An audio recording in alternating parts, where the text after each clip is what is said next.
you'd be like, all right, well, I'm gonna have to sleep now. Because I feel weird y'all watching me while I'm here. I might as well just go to sleep. I don't know, I want to start this next month. I really want to live like that. I think that would be dope. I wrote this concept down here. I thought it was super interesting. You check the mirror frequently, and then you adjust yourself accordingly. You look in the mirror, fix your hat, fix your hair, fix your shirt. We look in mirrors and we look at reflections so often, but now this is gonna sound super like I'm trying hard to be motivational, but we never check our mind. It's very hard to look at your own mind. You can look in a mirror, see what you need to adjust and adjust it, but it's harder to go inside and look inside your mind and make adjustments. I think we neglect that completely. We neglect shit our entire life. It's because we're constantly avoiding that voice in our head. Like we're avoiding ourselves. Like the same way we're looking at our shoes and our outfit, and we're looking at our car, and we're looking at this outward stuff. Imagine if we were looking at our fears and our preconceived notions about the world. Imagine, I sound like fucking Jaden Smith right now. Imagine we analyzed our self-limiting beliefs. Wow. Imagine we paid attention and looked at our actual goals and asked ourselves what we really want out of this life. That would be really productive, I think. Like, people aren't addicted to social media. They're addicted to avoiding themselves. And this is like genuinely my pet peeve. I like to be in calm places. I'm not a concert goer, rave, Coachella. I don't like loud fucking noises. Now, I've been in a lot of situations where I've been in Ubers with people, groups of people, and my pet peeve is when people always have to have something playing. They always have to have music on. And they gotta play music. And I'm thinking, and forgive me if this sounds corny, but if I'm in the car with someone, I like to talk to them. Whether I'm driving, they're driving, I'm in the back seat, it's multiple people, 3 people. It's like, dog, we can listen to music anywhere. Listening to music in the car is super cool, especially when you're on a little late night drive, windows down, you're cruising. I'd be listening to Bryson Tiller. That's dope. But then when you got another individual, another person in the car, why not take that opportunity to interact with them and acknowledge them, and maybe you could learn something from them. Maybe y'all could boost each other's spirits. I don't know. My pet peeve is when people cannot go without noise. They've got to have the podcast playing. They have to have music on in the car. We're all in the Uber. Uber driver, can you turn some music on? Can we use the aux? I'll be thinking, what if we all just shut the hell up? Or what if we talk to each other? Why does there always gotta be music playing? And correct me if I'm wrong, but I feel as though people have to have music on all the time, because when nothing is playing, when there's no songs on, when there's no beat, when there's no TV, we are left with that voice in our head, or voices, depending on how crazy you are. I have multiple voices. And they're saying all things to me. Eat the donut. Grab her ass. Just kidding. They don't say that. There's some philosopher quote. It's like, all of man's problems stem from the inability. Give them a nice full tour. I'll go take them to the other side there by Park Road. Yeah, showing them the whole story. But so without moms, you don't get the style, you don't get the merch, you don't get the fashion risks sometimes that I take. You know, wearing a salat up on the stage while receiving an award with a pair of Zubagos on would never have been thought of had it not been for take more fashion risks than I do. That I do, mother. But yeah, as you can see, the way the shop is put together is all by her hand, all by her mind. And the rails are Nice. organized by It's color. It is by color, wasn't it? I say By GG. color. Yes, And man. these are all also second-hand clothing. That's incredible. And then can you make clothes as well? Can Ek hou volks soos dit. Doen nie mic vanaand nie. you teach modeling as well? Yes. You do. Yeah. It's like you teach them to walk like down the ramp. Wow, that's incredible. And she's been doing it since I was born. Guys are around 3 Exeter Road in Wynberg. Please make sure you pop in. As we proceed, gentlemen, you see what I say? A lot of Yeah. sentimental Yeah, attachment to so the place. special, man. And then Hey bro, last but thanks for the certainly game. not I'm least, going to join gentlemen, my welcome clan. to the but, Wine and Apparel have a store. good night, man. My man Dre right here. Dr. Dre, salute us. Dre, what's good? Sure, this is fire, bro. HQ, Ground Got Zero. new. Yeah, for the YGN Super 8. I always feel like bobby shops and the corner stores are a big part of Cape Town and Yeah. just the communities we come from. So, playing on those kinds of themes, we like to do open 24/7, international nights with the NY for the international side of things. We got the ones for the lady as well. Little crops Fire. by the Bok or Nike, a form of ownership. Like I was saying over there, like I've been wearing Jordan, I've been wearing Levi, I've been wearing all those other brands. These people don't need me to wear it. The success is there, the track record is there, the sales are there for them. They don't need me to buy another.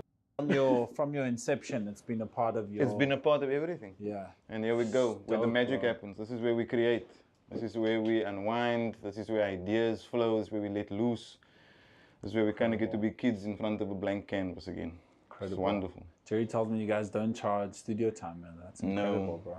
I look at it as more of a community studio setup, kind of Yeah. like the way Red Bull Studios had it in the beginning. I always liked that concept and kind of bringing talent in straight off the street, raw, where you're not sure what you're going to get when this person stands in front of the mic.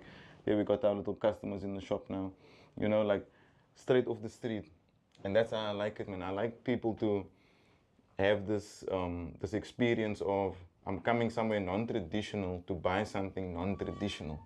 Even though it's a T-shirt, it's still a T-shirt that's, how you can say, non-traditionally created. The slogans on it, the sayings on it. And number two, to write it in this environment and record it in this environment and release it from here.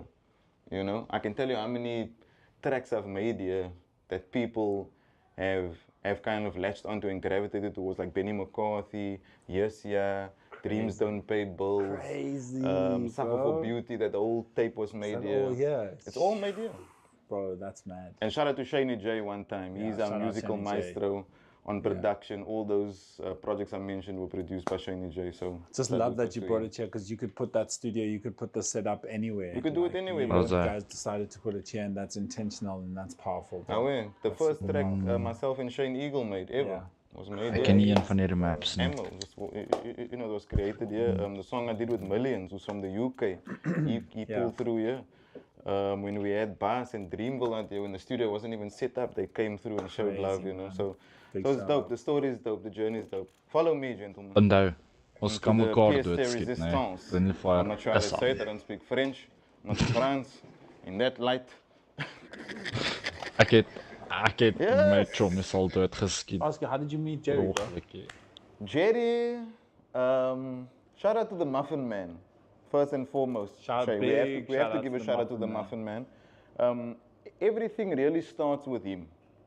When I speak about YGN, when I speak about the brand and the inception of it musically, it all starts with the Muffin Man actually.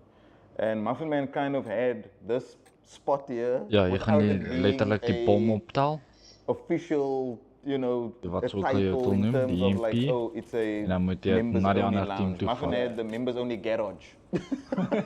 And we were the members of his garage, Kindersal. basically. Okay, ja, hulle gaan dit na so ons he had a movement before it was Dank. dubbed that, Yeah, yeah. you know. they were doing, when I say they, I mean him and Jerry, they were doing like little functions and events Of hulle in of the ons, ons community moet hulle halls, stop dat hulle ons uit throwing die 10 boek en rand moet ons parties, stop charging dat people hulle entrance ons at the bel door. uit. That's crazy. Okay, ja. They were Ons playing wil nie sets baie there, die like Jerry die eerste Muffin keer wat ek Yes, dit wil. and Jerry DJ as well. Jerry can DJ No as well. worries. He's actually been doing it since before I came along. So I fell right into the mix Crazy. with what they were doing at the perfect time when they were starting to kind of like put the foot on the pedal. And they were recording like local rappers at the time. But I think when I came through, I had a bit more like determination, to make it happen. So I would come there every day and I'd record all the time that I could. So by the time I opened for Lil Wayne, which was a year after I met him, I had already made like 200 songs in that garage, the members only garage, that's what I'm calling it. This is the members only lounge, that was the members only garage. And then you can actually see a door that we kept from the garage, which was used as our wall to build the booth. So we had to build a booth like a phone, like a phone booth. And then we used doors to kind of construct it. And one of the doors we managed to save, still here, and everyone had to sign on Nog the tweede. door. And we kind of keep it around just as like, Ja, as jy so- hom optel is jy net 'n pistol. no, for sure. In the Yeah. you can just Yeah. insert those images. But like, just for memorabilia, sign your name on something, kind of your Hollywood star, your Walk of Fame. So for me, I always knew it was going to be something special. That's why I wanted Alto people to sign Sabretje. their name. That's why I wanted people to, kind of sit there and chill while I recorded. There was a lot of people that My bad. invited to those sessions Yeah. to watch me record. Because it was a garage, it wasn't like a structured Jennifer, place that we had, twee. kind Sorry, of set out just- as a studio. So on one side, Muffin Man would be cutting hair, and on the other side, I'd be recording. Crazy. Sometimes you'd have to put off the clippers. Because the buzz- the buzz is coming through, the feedback. So that is how raw it was, bro. It wasn't a thing of we were trying to like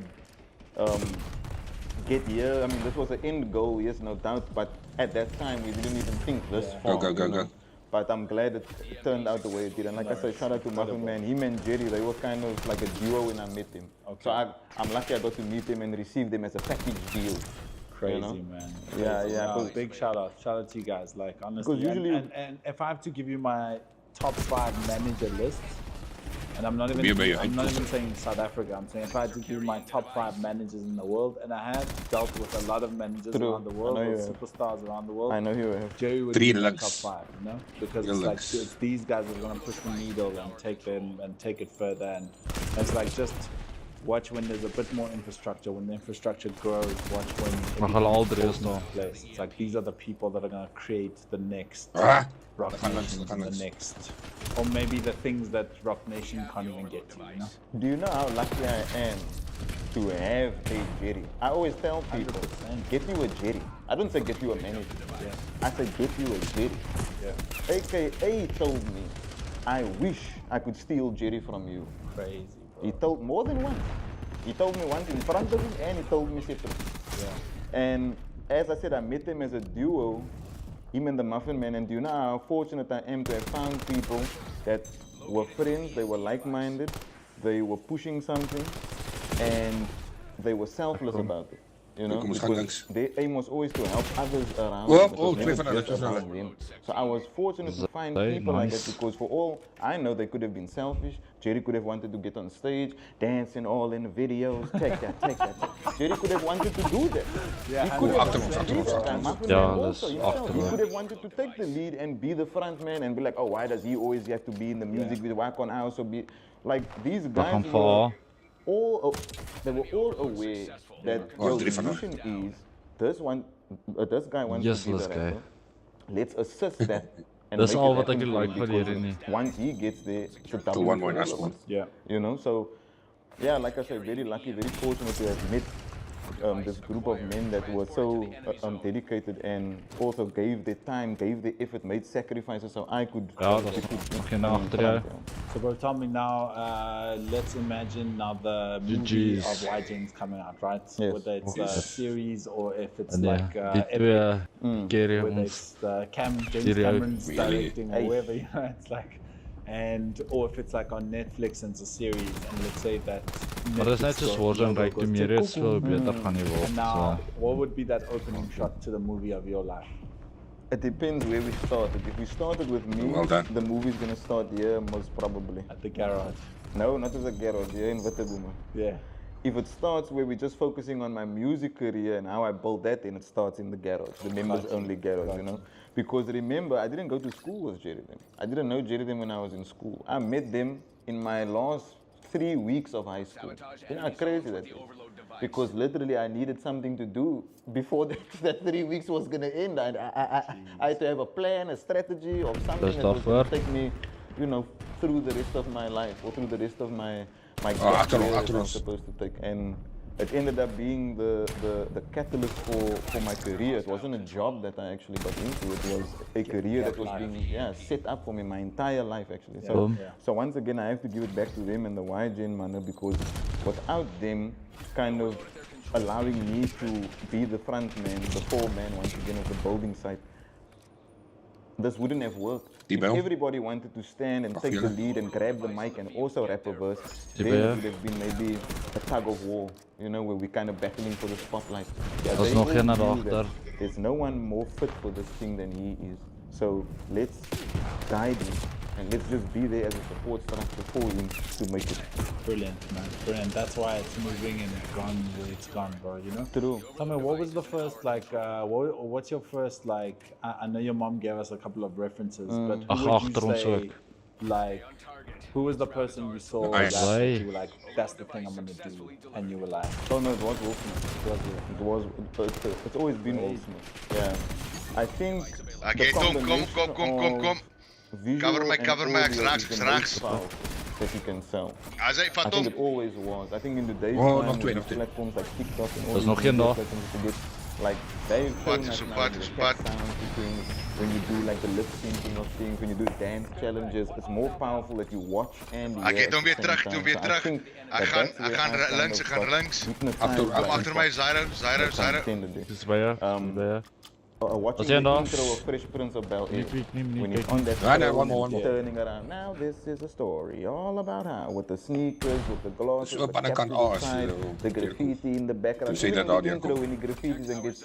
Kon ik het op mij gehad, en ik heb hem that while I was watching that intro, although I never picked up a spray can yet, I'd seen graffiti already from the train, you know, and I'd heard hip-hop music, but I'd never seen it being done, because I'd never seen a music Keep my maat my doen. Sorry.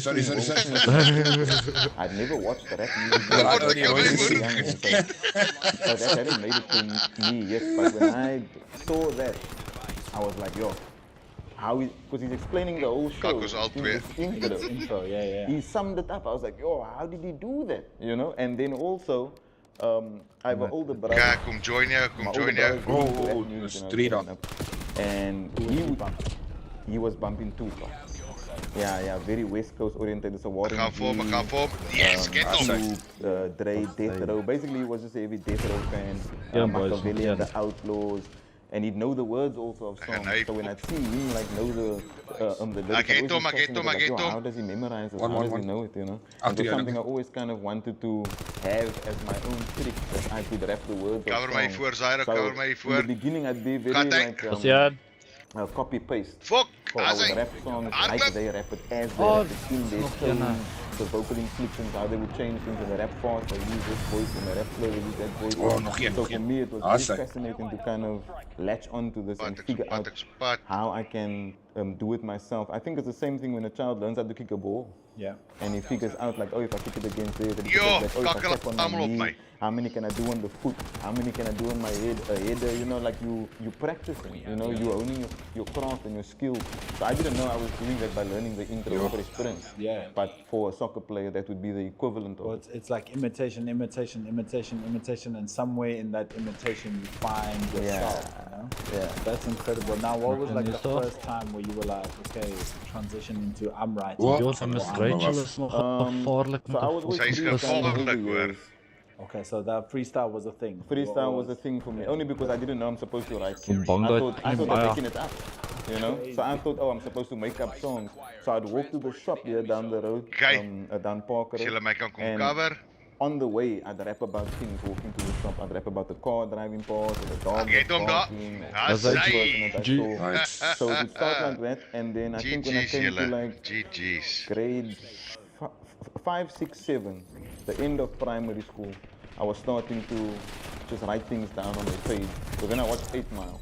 And I saw Eminem was writing, I was like, oh, okay, he's writing on paper. Sometimes the lines are not even, and he's turning the page around, so these lyrics are even upside down. 0.95 KD, man, I'll check out. So I started writing my own stuff as well, but still, like I say, very, very repetitive, very copy and paste, very like My a eerste parrot, rankmatch just dink ek miming, nie, ek het mimicking dit te people kak gedoen actually. nie.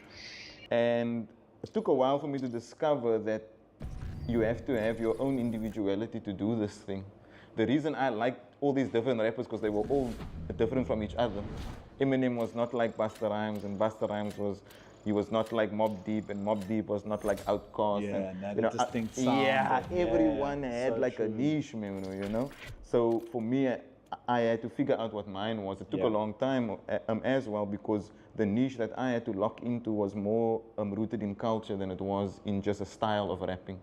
That's crazy though, because like we were talking about it earlier. Like, do you remember when there was a time where if you didn't rap like sounding like an American artist, like no one would even give 2 seconds into it. Was like, no, that's not hip hop. Yeah. You know. And then like, how do you in the midst of that go? Okay, no, I just need.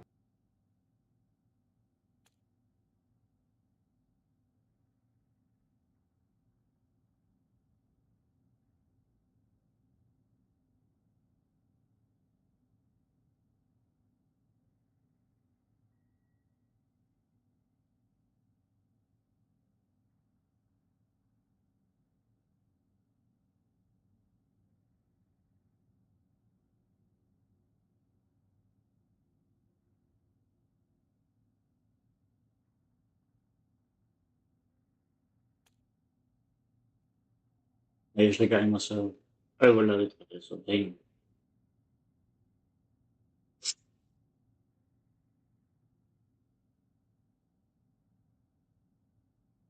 Ja nee, SND is kak.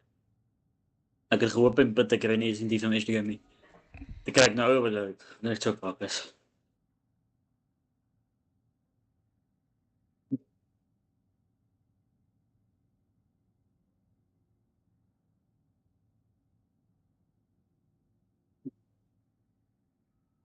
Met my klakkie.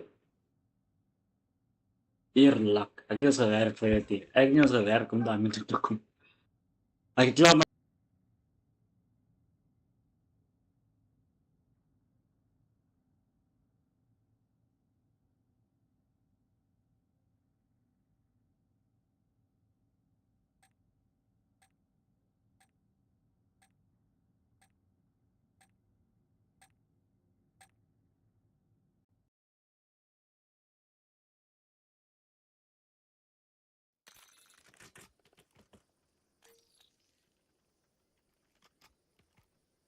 To like change the way and rap how I rap today. Like how, like what is that moment? Like, Yes.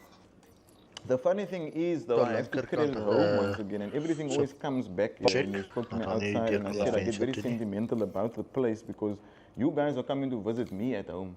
Yeah. You know, I'm not going to a new location to do this interview. I'm in the place that I was basically raised. You know, so I have that thing of walking around there, and I've seen it go through evolution cycles already. You know, this is just now the evolution that I created for it. Yeah. But it came much later when people were really listening to my music and giving me advice. And that's something also I want people to take, you know, with a pinch of salt, but also sometimes use what you can out of the advice people give you because there is some truth in it. A lot of the time, you know, someone can give you an honest opinion and you can use that as advice, you know. So when someone told me, oh, you need to try and drop some of the swang and, you know, add more of the local words in how you would speak, I took that as advice. I was like, okay, I'll do that, you know. So it wasn't a thing necessarily where someone critique you and it has to be negative. You can still find the light side of it. And for me, it was that, yeah, someone gave me some points to my music and I listened. Ja, ek You know, and I incorporated it. Someone close to you or just like? It was actually Shamima from Godessa. kom nog en er Yeah, so when advice comes from people like that, I usually sit back and soak it in and absorb. Je moet I wasn't the after play, first person to give me that advice, but I think coming from Jan weer die someone regte who deur wasn't op. like necessarily affiliated with us as Trevor YG, van hulle. to hear it Een is from dood, like een is outside weak. that was looking in, that gave me such a potent piece of advice. I was like, okay, I think I need to take it into consideration. You And it know? was easy for you, right? It's like It was free, really it's easy. Like you. But I forgot to say, I was supposed to credit home after first because coming from Witeboom is difficult to say in an American accent. Witeboom. Yeah. It doesn't even sound cool. You know Nog een daar. So, Oes, daar's nog twee. I mean, I completely relate. En ons because het till today spons there's verloor. people laugh because I went to a show once and I said, "Yo, how you feeling, Kuru man?" Yo, till today those guys laugh. They're like, "Yo, Kuru man." Guru man, yeah. There's just certain words. bro, there's certain words. It just sounds. Sounds terrible in an American accent. My name even sounds bad in an American accent. That's how deep it went. That's what I'm saying. I always have to bring it back home because home is where the heart is, but home is also where the art is. And that is how I gauge my creativity. Yeah. Ja, gaan om. What does it bring and what kind of a light does it shine on home? How do I reflect my home? How do I kind of immortalize where I come from? And yes, Witeboom, Wynberg, no doubt, but Cape Town as a whole, because this is merely just one suburb in Cape Town, right? So that's when I started looking through the broader lens, but it started with me just trying to Twee daar aan daai gang, week. I couldn't say it in an American accent, so that made me upset because I was like, yo, I'm listening to all done. these Owens talk about, you know, Bed-Stuy, Brooklyn, Nee, wakker Compton, and you know, wherever they may come from, but Dat is I ganz can't lekkere even say tijd. my area. Crazy. So I was like, nah, I have to change. Have to change. Incredible, man. Incredible, bro. That's and it's like that it's real and it's in your environment and it's the thing that it's like it's almost holding you back now. It's like to find your feet like that. That's so fire, bro. You know, it's good that you brought that up to say hold me back because there is a duality to that. You know, you don't want to become too local to the point you can't become global. And that's also a reason why when Owens rapped in the American accent in the beginning, Window mid. I also never found it weird. I never found Les weird or any of the guys that did that stuff because I was like, oh yes, what if they get discovered by someone who wants to take them overseas? How are they going to convey the lyrics and the message of the music if the audience doesn't Who the understand fuck it? is that? Obviously today is different, you know, that kind of thing is out the window. But back then, it was something that I thought made sense because music seemed to me at the time to be more of an international career path than what it seemed like here. So I was like, well, if you want to rap, you're going to have to go overseas to do that. There's nothing here for you, you know. So rapping in that accent only makes sense because you obviously want to take this thing out of your country or your homeland. So I never had a problem with it, but once we started doing it and I started to put it out here, especially in Cape Town, a lot of the colored people would make that comment, oh, night I was a wat man is, or night I hoef jy soos die en die, or they was soos a American man rap and what that. So that commentary was always there. Yeah. You know, and that's something that I also had to, like I said, take into account. I had to use that, so I added that into the pot. You know, at the end of the day, it becomes like a mix, a seafood mix. You know, you're throwing in all your ingredients and you're waiting until it's perfectly cooked before you release. So what we see nowadays, unfortunately, is people that are online that are still throwing in ingredients, but they're putting it at the same time.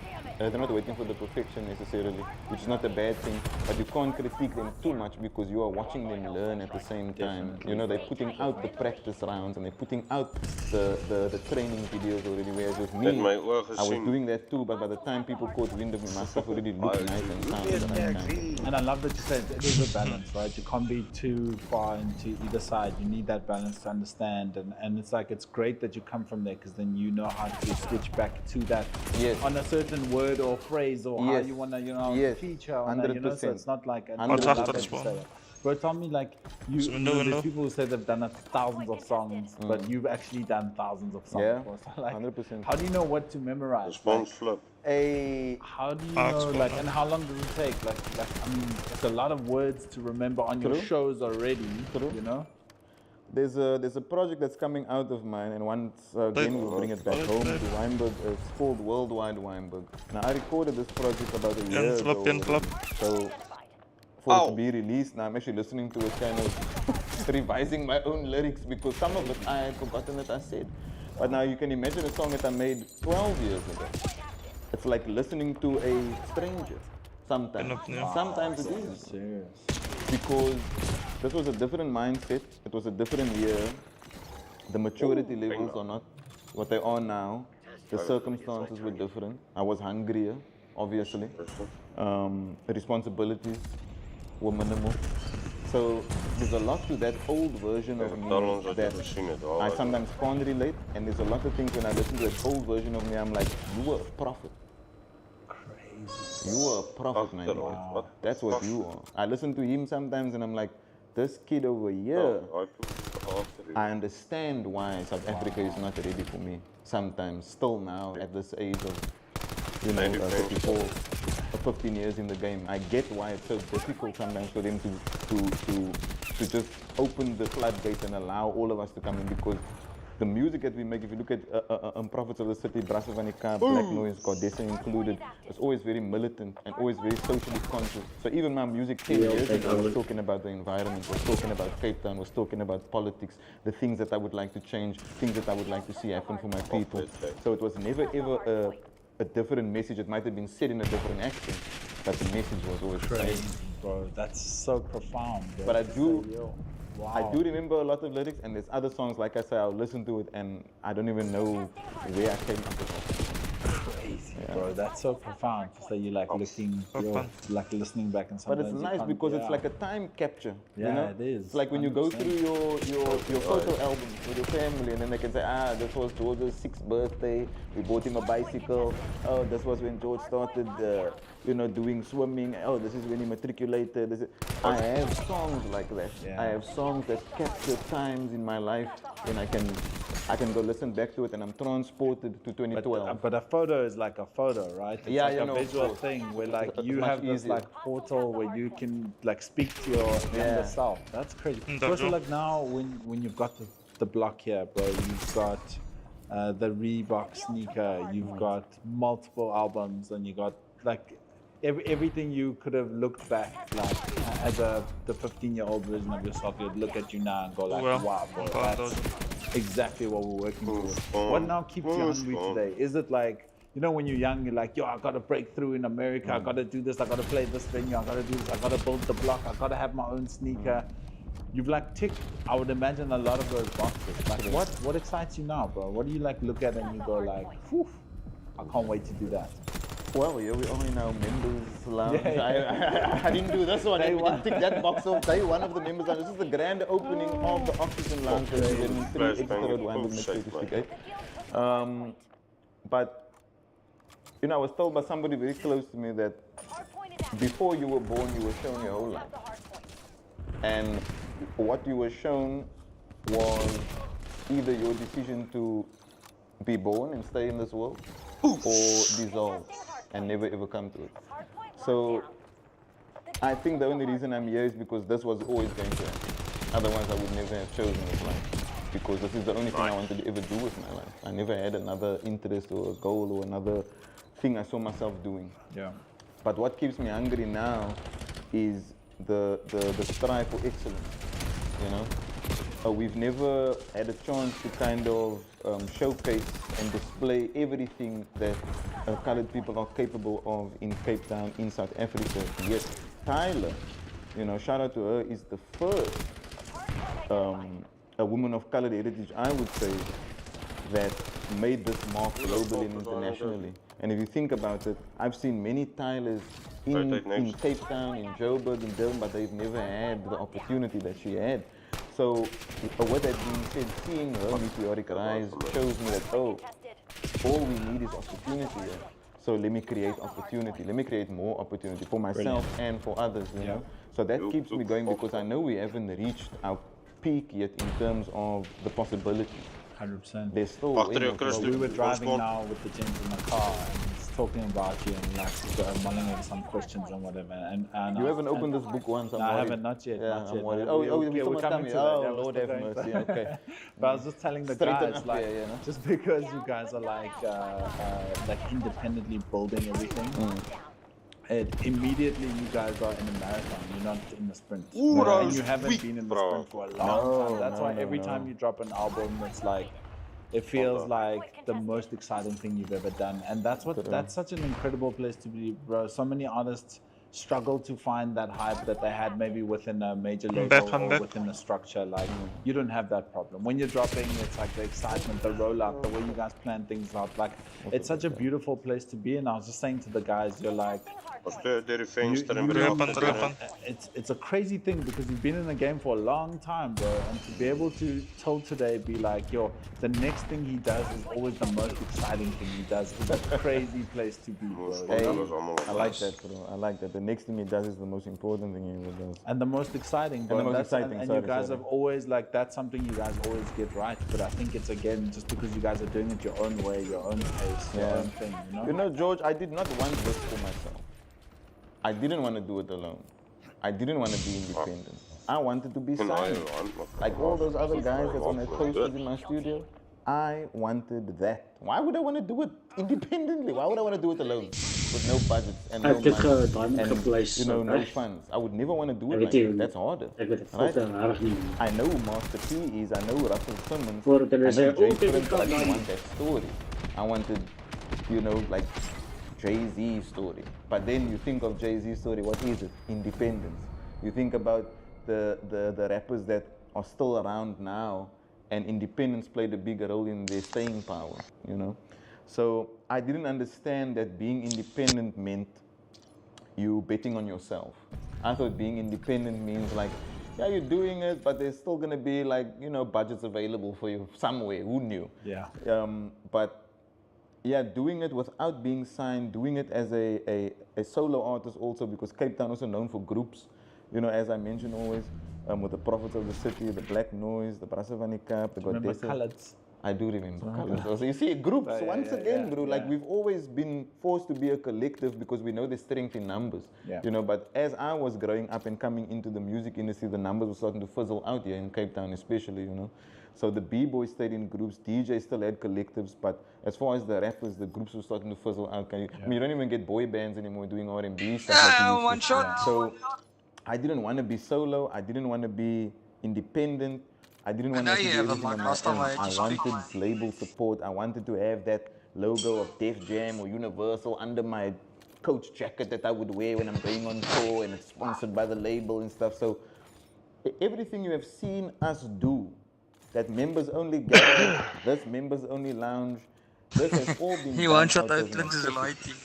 Crazy. My hand was forced to be Youngster CPT and start YGen. It was not because I wanted it. It's because if I didn't, nobody was going to sign me and nobody was going to create a group for me to be a part of. Because all rappers come out of groups, even if they're solo. Notorious B.I.G., Junior Mafia, Tupac, The Outlaws, Eminem, D12, Nelly, St. Lunatics, DMX, Rough Riders. The list goes on, you guys can draw it up yourselves. Every rapper comes out of a collective. I don't care who it is. Good. For me, I didn't have that also, you know? So that is why meeting Muffin Man, meeting Jerry when I did, kind of forming a little Voltron, if you will, was so important because I needed help doing this. I couldn't do it alone. But like I said, the industry more or less forced me into this corner where it was either you're either going to do it by yourself or you're not going to do it and be a part of this thing at all.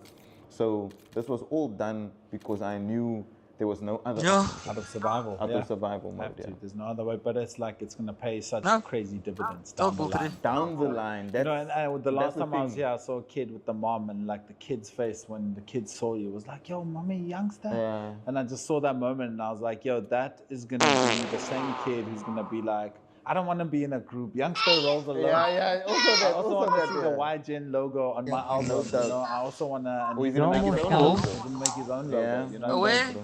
And that's just such a beautiful thing that it just comes around and comes back.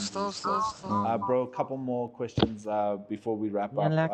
If tomorrow Muffin Man leaves, Jerry's moving out, you have to start again tomorrow by yourself in this music game. How would you tackle the game? I thought about that. Malaysian ook shop is times. I might have to go the traditional route and sign because I know my strengths, I know my weaknesses. I wouldn't be a good rapper if I had to carry the load of the music business as well on my shoulders. The rapping would kind of take like game. Yes, sir. You know what I mean? And Ja, I'm so jy deep weet, as a sê mos as creative gewoon that multiplayer ook gewoon I speel, don't dan think sit is I'd ook be so able to lank. handle the industry side Jy and kyk ons 'n fok op na side die of the update. music. I know it, but handling it is a totally different thing. Dis know? elke keer so. And you have to have time, you have to have hair on your teeth for that, you have Hey, to mom, have wat thick maak skin jy? for that, you know. And being Dan pak jy sy potlede reg. creative, I'm Links is- soft in nature because Bietjie velle klap. I'm empathetic towards struggles that aren't mine. Because I'm writing about them, I'm documenting certain things, I'm documenting pain of people. So in order to do that, you have to place yourself into someone else's shoes or someone else's situation. I'm making music for somebody who's sitting at home. That is where I was when I was in high school. You know what I mean? And I have to try and reach that person. Correct. So I can't speak to them kind of from this high horse plateau that they'll never reach. So to do this, to be a musician, in my opinion, you have to have some form of humanity and humility to do that. But to be in the music industry, you have to have almost less humanity and humility to do that.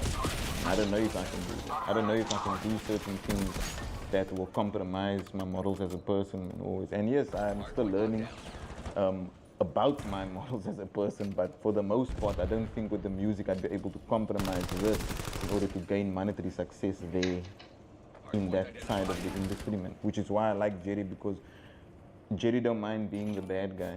If I become the bad guy through something I said in a song, that's on me. That's my lyrics. I thought that and I wrote it down. But if you upset with Jerry because of business practices and the way that he handles things, because he's so serious and diligent, Come boys. then that's on you, that you don't take your business more serious, you know. But that serious aspect of it, that intensity of it, I just worry that I will lose a little bit of the artistic side of me if I delve into that part. And One shot, one shot, one shot, one practical shot. advice if someone was starting off tomorrow with no team and no one would be like post every day or post every second day, drop your freestyles, release songs, drop mixtapes. Like, how would you tackle the game? I would say for somebody starting now, you must find a way to adapt to the time. The thing that worked for me might not work for you, because I was trying to apply things from rappers I had heard about in the time that I was rapping and it didn't work because it wasn't that time that I had read about, you know. Social media is out there now, you know, the internet is out there now, Wi-Fi, 5G, Can you? available for you to search and, you know, post about and review. But I will say this, not everybody deserves a podcast mic. Not everybody deserves a microphone. Not everybody has to go stand on the street and try and be a rapper. And I feel like sometimes we've come to the point in our society where this is being seen as like an easy way out, as an escape route, you know, for you to not do the work, for you to not do the studying, for you to not sit in the 10 hours. That's my bad. This is like just a 10 hour. This is seen as now like a cop-out, an escape route, a shortcut. And it's kind of also demoralized the industry to that point where you don't necessarily need to be the best at sit in it, the you can be corner. average and below that, and you'll still get away with it if you manage to get people's attention and they like what you do, you know. So for me, I would say get into it, but also push. study for it. If you even can, and it's not a formal course in studying, you just go back, learn about who your forefathers were, the ones who Kan lived you, in the kan you, house, kan the you? architects, and then build from that and also incorporate and adapt, like I say, what's going on in the modern time. Brilliant advice. Again. Thank you, sir. Fire. And then these are things we learn from making mistakes. I only can give advice because I've made so many mistakes in what I did, you know. 15 years, you're bound to learn the right and the wrong. So like I say, I'm still learning about my models. I'm still learning about how I want to portray myself as an artist and as a rapper, because I'm in an industry that promotes promiscuity. What's it called? Yes. Yeah. Indeed. And it also promotes violence. It promotes, glamorizing the illegal life. And if you look at it, that kind of genre of music is bound to be traumatic. It's bound to be Two shots, it's bound to be aggressive. So how do I incorporate Islam? How do I incorporate I'm going new, I'm going new, How I'm do I going new. incorporate my race? How do I incorporate my mother's pain Wow. That's into a powerful. genre And new that voice. doesn't make room for that? It doesn't sell that, the genre that I'm in. It only sells majority negative propaganda. You know, it sells you the hood dream. It sells you drugs. It sells you go to jail and that's how you become a man. It sells you if you don't get shot then you're not hardcore. You know, so that kind of a thing I realize is damaging to us as a society.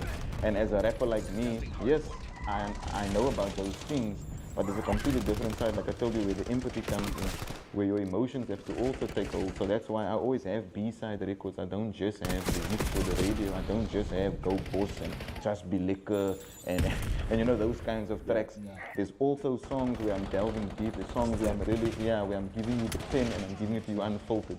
Do you listen to a track and you know when you've got like something that's gonna do like well commercially? I used to think I did, and then certain songs would take off and I'd be like, I don't think that's gonna be, why do they like that song? I don't know. What? Give me an example. Give me an example of one you didn't think that. I'm gonna give you the most famous one, Best Cup. Crazy. Best Cup. Let's go more killer. Best Cup last week. That's crazy. If I can just do a little breakdown of the song. Number one, I wrote the song in Johannesburg. Let's start there with Best Cup. This is a rip off the Band-Aid. I wrote the song in Joburg. I was not in Cape Town. I was not living here at the time I wrote Best Cup. In spirit, yeah. In spirit I was. The song is like me describing everything I missed because I was homesick. Right. Number three, the beat initially, Ganja beat had sent to DJ Speed. Come boys. He didn't do anything with it. 2 years the beat was sitting on the hard drive, I then took it. When I made Best Cup, it was not the hit. It was not the biggest song. It was not everyone's favorite song. Number five, Best Cup became famous because I performed it, Daniel. and during our live shows it worked well. Wow. Where people would sing back, it's the W-E, and they would spell it out, right? And then they would do the da-da-da-da-da. Number 6 fact, I sampled Snoop Dogg in the next episode, just the da-da-da-da-da, it's the one and only. So, with all that, like, yes, I dressed it up and I, you know, prop it up and put it well as like a package, but I literally just put it on the shelf and walked away. I didn't like put stickers around it and say now on sale, and I didn't sell it well. But when I performed it, I started to see, oh wow, they know the words, they like the song. And then fact number 7, I performed it at a school one day, and all the kids knew it 16, the same year I put the song out actually, and that opened my eyes tremendously to the fact that my listeners are young.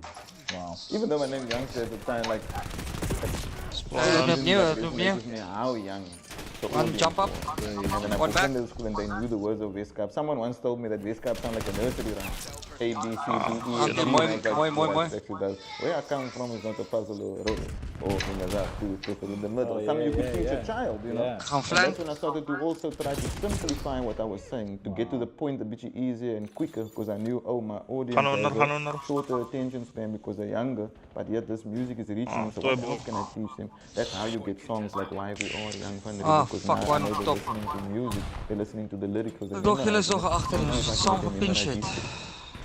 Kanye. It's the company Jan van Yes, Kanye. Oh, snap. The Dutch East India.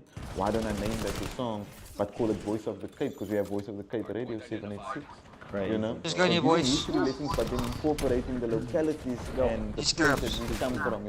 So I would say that that was something like with Best Cup that started me on this journey of I need to merge these two worlds, the world of fact and fiction, you know, and kind of give it to them somewhere in the middle with a cool beat they can bounce. It's crazy because in Joburg we like basically like I was telling you earlier, I heard about you from every time I was in Cape Town, but when like your name got like spread across Johannesburg was that Lil Wayne concert and the freestyle. Correct.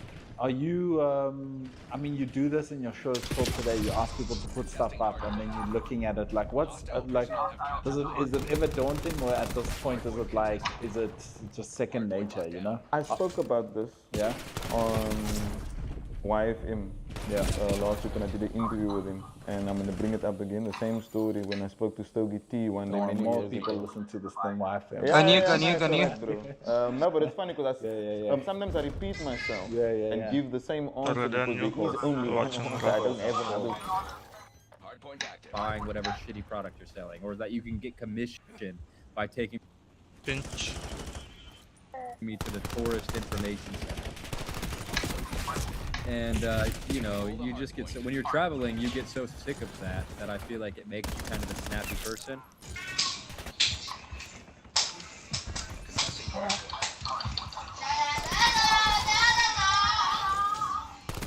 What's the beef with Koi? Dude, shut up. There's no beef with Koi. How fast, boys? 10 years ago.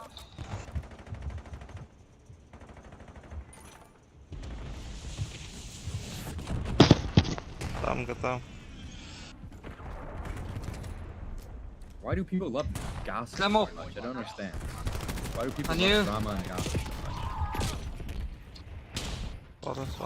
Why do you want me to talk about beefs, you know? I'm praying for Koi. I hope Koi's family is beautiful and I hope he's successful and I hope Kijk, pinch, gaan pinch. his children are doing nice and his wife is happy and I hope he's happy. I have no beef with Koi. Kom boys, push op. Ze kan nog steeds winnen. Just because I hated him 10 years ago doesn't mean like... Gaining.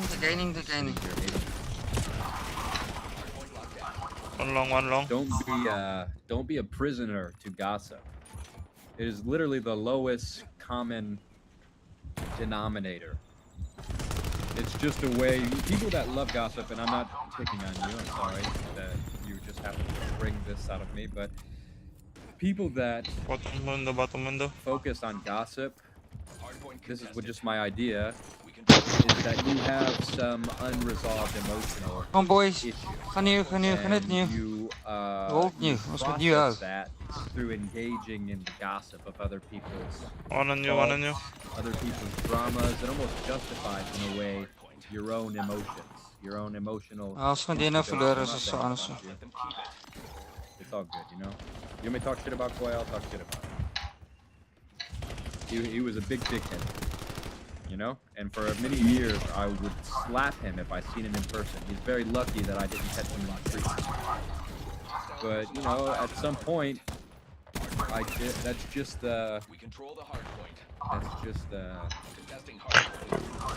you just become a prisoner.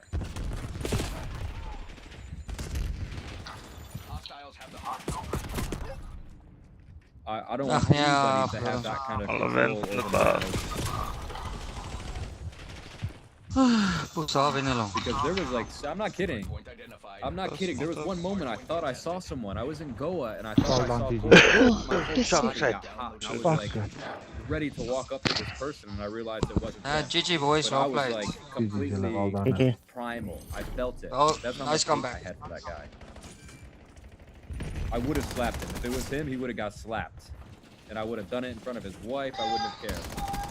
That's how much I hated that guy. He's a fucking creep, man, with girls. With my...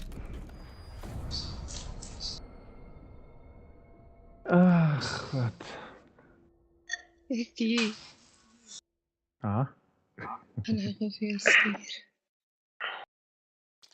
ex-girlfriend, and it was just weird manipulation. But we were like 20 years old, you know, or like 20 in our mid-20s. So I can't, you know, I've done the same kind of stuff to people before. So it's like, what am I gonna hate this dude forever just because? Is je klaar? Yep. Just because, you know. Kan je afzet? Yep. LB. That's the downriver in you. That's so funny. It is. That's just Okay. I'm so blessed to have grown up downriver. Wat ga je story nou kijk? Nee, gaan we slapen. So I wish you were here in Lekker India. slaap, chom. Dank je voor It'd be alles. so nice to travel with you. Oh, wait. Lekker tossen die bos. I love you also. Do you think being vegan is not optimal? Well, I tried for many years and I didn't feel like it was optimal, but I'm sure I didn't do it correctly.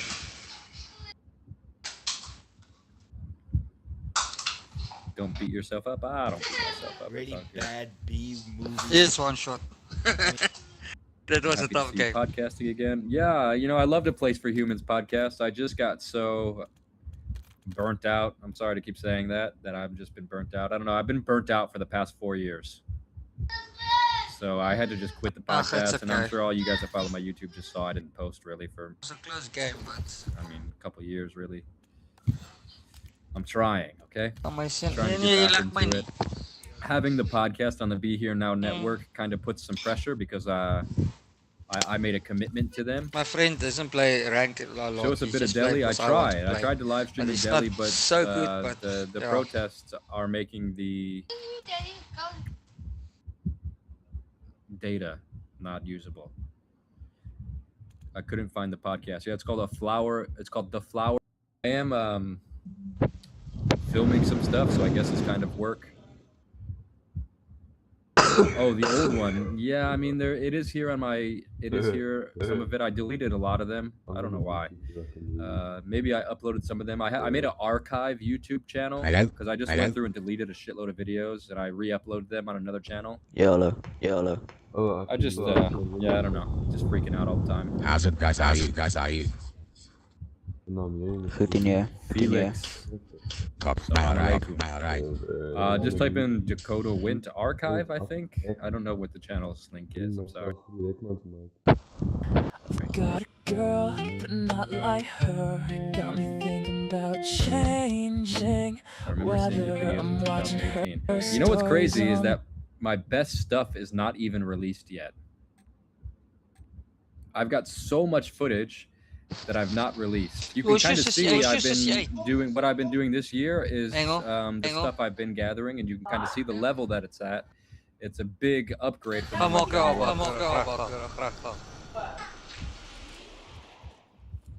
What's your ear tattoo mean? My tattoo is a sun. This is the sun here. You can't really see it. And yeah, it's the sun. I got it in Mexico. Matthew, thank you for the unk alert. Post more videos. I'm going to, I promise. Yeah. I can't believe Sam Pepper found you out there. I love Sam Pepper. I've known Sam Pepper for 15 years. I've known Sam literally probably since I was a teenager, maybe. I might have been 19 years old when I met Sam. I'm 34. I'm an old man now. Tattoos are the best. Thank you. I would just get rid of them all if I could, but who is Sam Pepper? Sam Pepper's just a YouTuber or a live streamer. Yes, ma'am. I am 34 years old. Market. I see you. Market. Ik grab nu. Any plans for Casol? Ik ga nu. No, I'm getting old. I can see it. This camera's just bad quality. But when you see me in person, I look old. Market. Older. Top raid. Today over 33. Thank you. Ik heb hem genaaid. Are you heartbroken? Sometimes. Yeah, sometimes I feel heartbroken. One down. I need top raid. Yeah, I met Small Brain American like a couple weeks ago. We had some coffee in Bangkok. He's cool. It was the first time I ever met him. I like his videos a lot. My friend Nolan, he has a YouTube channel called Steel Lantor. Big inspiration to me.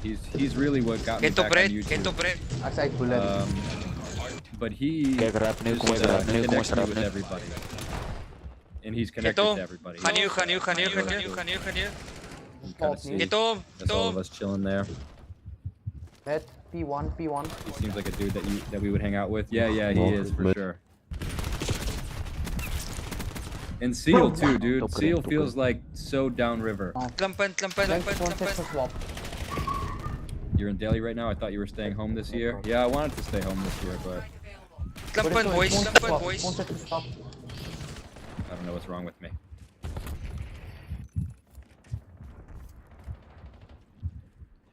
Fuck. Why are you in Delhi? That's hell on earth. I like Delhi, bro. Relax. On swap, yeah? You check. You can be anywhere in the world with your lifestyle. Why not pick something else than India? That's hilarious. Good point. Nah, I love India. India is so amazing. But I'm just leaving Thailand, and Thailand is literally the exact same price as India. And no offense to my Indian people watching, but my God, dude, the quality in life and the quality of everything is way, way better in Thailand, and it's the same price. But India is just, I don't know, something different. It's the spiritual heart of the world. It's a very hard place to understand. check for back. I feel like I understand it, and I love it here. Dude, Pi is Top, I could live in Pi. It's truly a paradise. Oh, I top. I avoided Delhi more than anywhere else in India. That's so funny. I love Delhi. I've been here for like 4 days already. Thailand is much safer. Yes. I've never felt in danger in India, but Thailand is definitely safer. Last push, we gaan Mexico's dope. Mexico's the best. I will probably live in Mexico. Gaan when I'm nu. older. The pollution's very tough on me. Well, I don't know. I just kind of walk around. I have some friends that I've known here for a long time. I just go say what's up, fist bump them, eat some food, and yeah, move on. You just became a Mexican citizen in June. Wait, you can just become a Mexican citizen? How do I do it? I want to become a Mexican citizen. Gotta marry a Mexican. But cut one shot. What's my plans in India? Raid, well, they're changing day to day because I'm such a manic person. I can't make any commitment. Okay. Allemaal klein, Also good to see you, Sam. I'm gonna go. Well, I was gonna go to Kashi. I think I'm gonna skip Kashi, and I'm gonna go to Chhattisgarh area in MP, and then head to cave system like Kailas Temple, and that's really the reason I came. Oh, and I'm going to meet this Baba. Maybe some of you guys know this standing Baba. Sam, actually, you would love to probably meet this guy. This guy has not sit down in 15 years. I'll show you a picture of it. Top green. They call him Fox spawn flip. This is part of his spiritual practice, is just to stand like that. And yeah, I don't know. I don't fully understand it.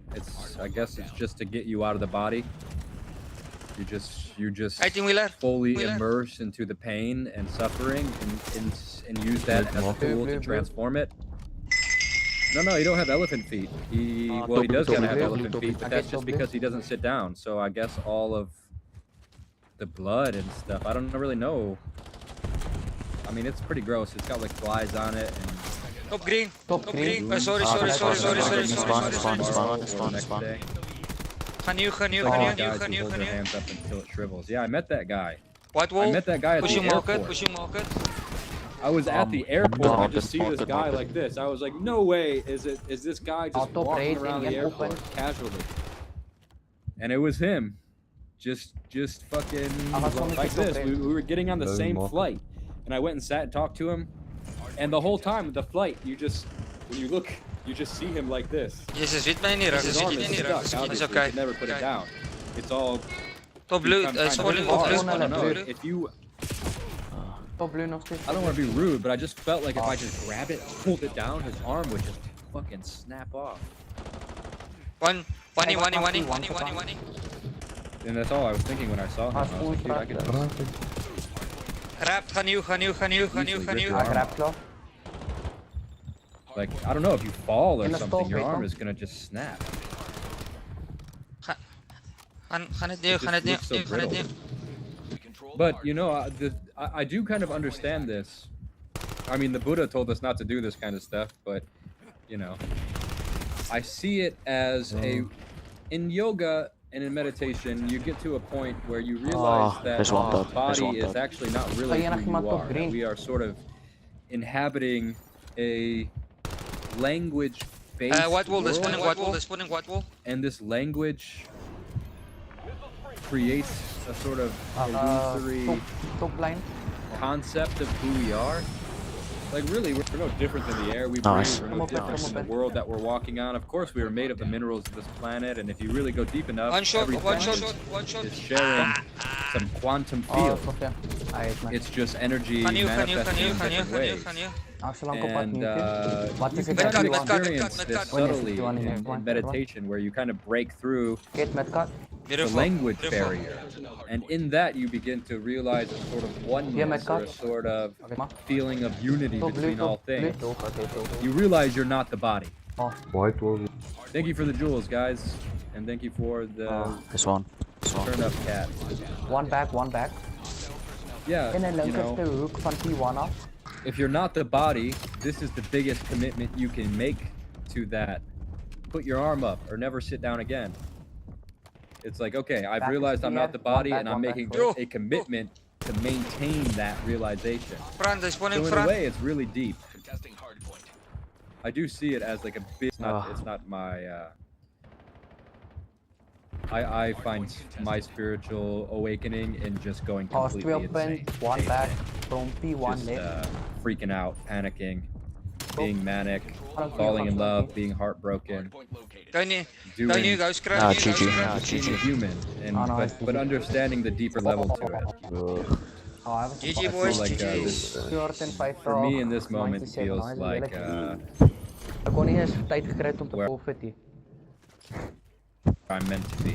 Just be human, just be vulnerable, be naked with your emotions, say what you feel, and pray to God. You know, I think I believe in God. And I think play God one shot, put play me one shot. here, and I think I am not God. I don't follow that idea so much these days that I am GG Sheila, close game. deep down. Oh, I've realized I am God. I do think that there is an intentional being that is maintaining this universe, you know, like Krishna says in the Gita, he is all things, and that we are inside of him, but there are no beings inside of him. GG's.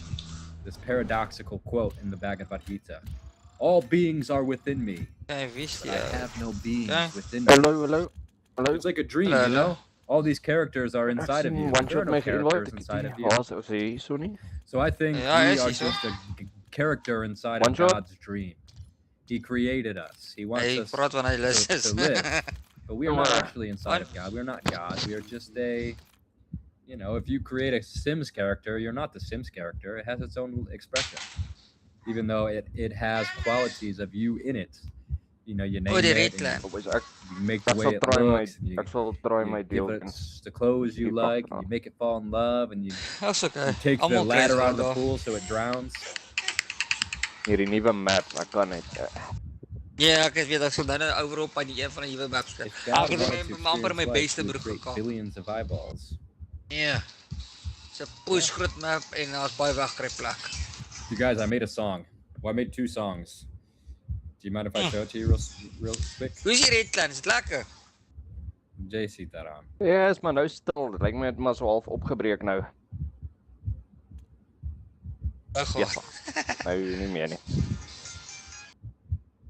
Baie kak met hulle gehad. This is a poem for my poem book. Verder op exposure wou wil dit is een van die twee. Ja. Hy fucking ander map. Nee, die middelscene. Hy ding skak en hy erop gespeel. Ja, hy skak. Daar is baie weggryp plek op daai map. Ja. Ek het al ook al op paar keer vandag gespeel. Ek moet my beste broek kak.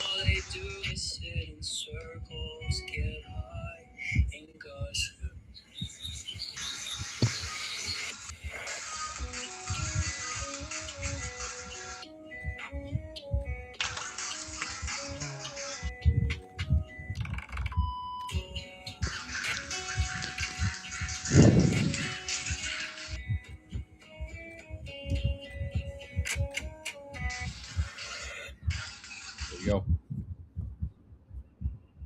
Hey boys, gaan ons push. Oh, man, this is a creepy footage of you. Kijk I'm witchy, dude. I'm witchy and I'm creepy. Nee, waarin one shot Accept it, ultra. Nee, one shot.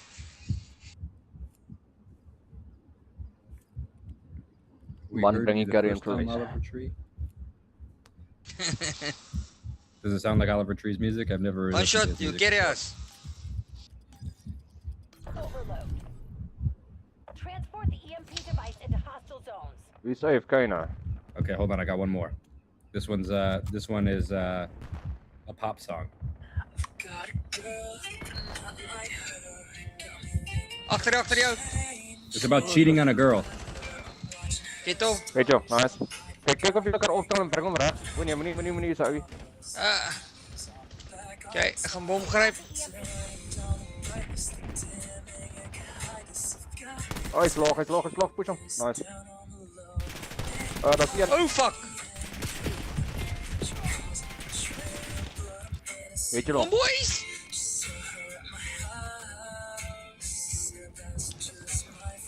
Voor achter jullie. Hou nee daar.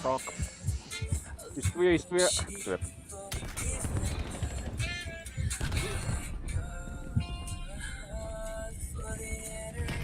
Maar ook weer. Ja, ik kom terug. Kom. Oxford, is hier. Pick up and go. Look at those moves.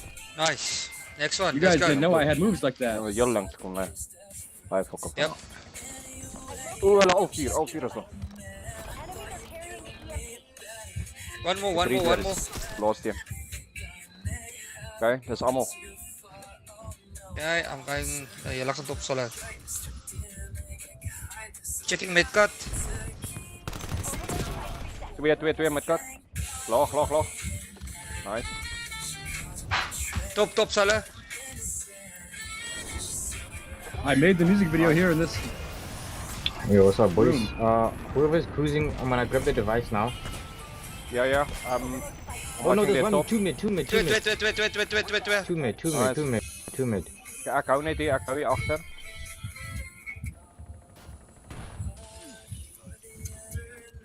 Check my cut. Yeah, I'm gonna check my cut now. That's all I want. Alright, my bad. Okay, one tap, one shot is one tap. I'll take it. I'm coming. I'll take it. I'll just run with it. Just go. Yeah, I'm running. Oh shit, there's one at the back. Fuck, I didn't see him. Oh no. I got it. Yes, I'm going here. Yeah, pushing you right now.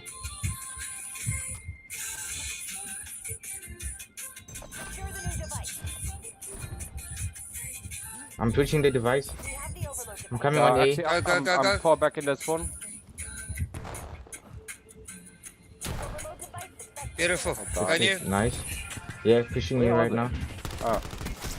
Hey, push one in our spawn. I'm wearing them right now. One on the device. Midlife crisis. You guys can push for I'll grab the device. Out. You guys can push for I'll grab the device. I'll grab it. Not having a midlife crisis yet. Just having a normal crisis. Oh fuck, they're coming. They're right behind me. Okay, let's go. I'm going here.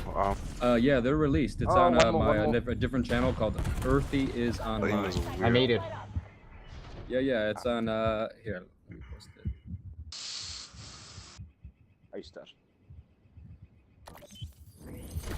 Bro, don't make me say my age out loud.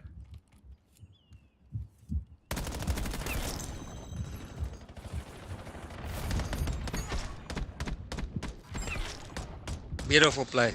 You are friends with Sam Pepper. You are a complete savage then. Not a complete savage, but there are moments where I've been like a savage for sure. Yeah, nice one, boys. Sabotage enemy zones with the EMP device. Hey boys, same play. You too. Two mid. Too long. Oh shit. Nice one shot.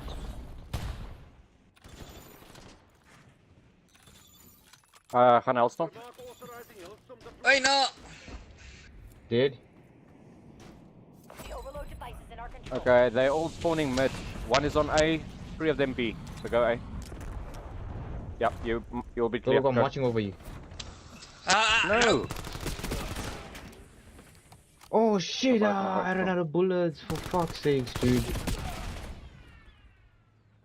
I ran out of bullets when I was shooting that last guy. Protect our zones. They have the overload device. Hij gaat middle toe met hom. Oh shit, there's one behind you guys, behind you guys, behind you guys. You're No, on no, it got me. Flashed me in the back. They're going B. Nice, he's dead. I'm gonna grab it. Take it, take it, take it. Oh, Top solar een top dead. solar, een links onder solar. Oh shit, behind you now spawn. Top solar in our spawn. Top solar in our spawn. There's one guy in our spawn.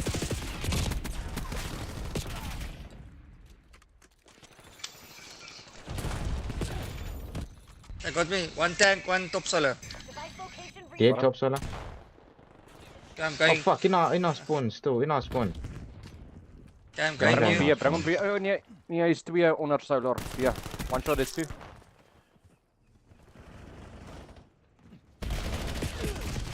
I'm taking it. Oh shit, I'm dead. Suck. There's one here. Two in front of you. There's two in front of you. Fuck. Close.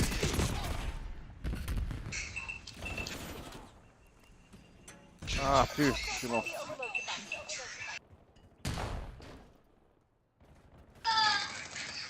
Under the device is Kom running, B, is B, B, running. B, B. Nice. Push. Let's go, let's go, I'm let's coming, go. boys. Give me a second. Sorry. Nice, mid cut, mid cut, mid cut. I'm coming. Oh, Oh no. no, Two. unlucky. Hostiles have the EMP. Oh shit, they got me. Two mid cut, boys. Nice. I'm coming for the assist. 2. Very low. Nice. Teammate, push up. I'm gonna grab the device. It's fine. There's two on the tank. Two on the tank. Two on the tank. Ek gaan nou met Let it kap. reset, just Two on the protect it. tank. Let Nice. it reset. There's one on the tank. What's the time?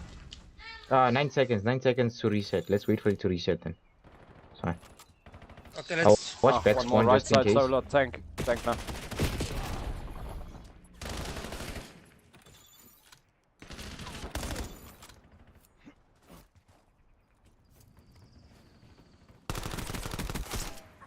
One coming through Mudcut. EMP location reset. Nice. Oh, It's fuck, reset no now, one's boys. there. Let's go. Oh, Yeah, nobody's there. Fuck. We didn't even check I was solar. the timer. Overload device. Behind. Thank you for the assist. Let's go, boys. I'm going A.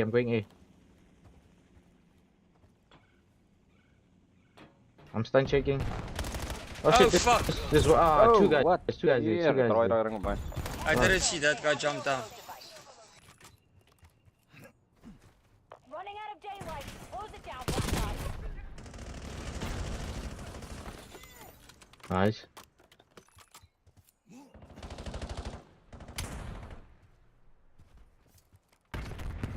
We picked up the device. Where are we going? Push A line. I'm gonna chuck a One nade on there. A. I tossed a nade. Fuck. So go jump up, go jump up. Oh flip, I'm already mid cut. No, it's Fine. fine. Yeah, it's 25 seconds though. So it's fine, I'm gonna play time. Oh, they can't win. One tap, mid, thank you. Got him. Oh no, I picked up the device. Fuck sakes. Now GG boys. 10 seconds. They won't make it.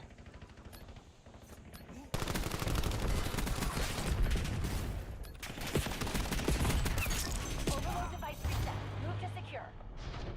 Guild teams are bugging out. Figure out what they were hiding. GG's.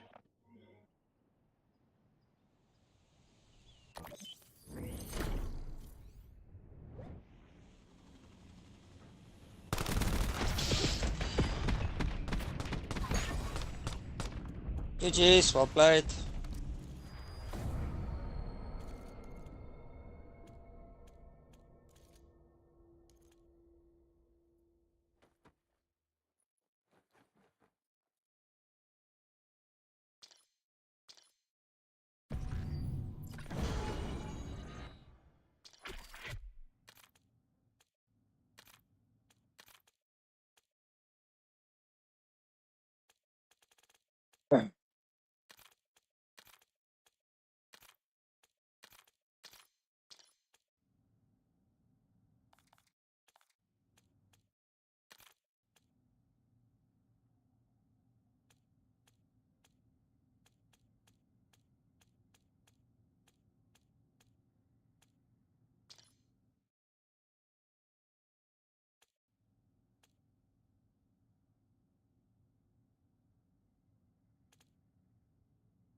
Nog eens in die, deze keer. Thank God for the internet. Kort nog geen Vita, boys. God for the internet. Hij geeft geen Vito.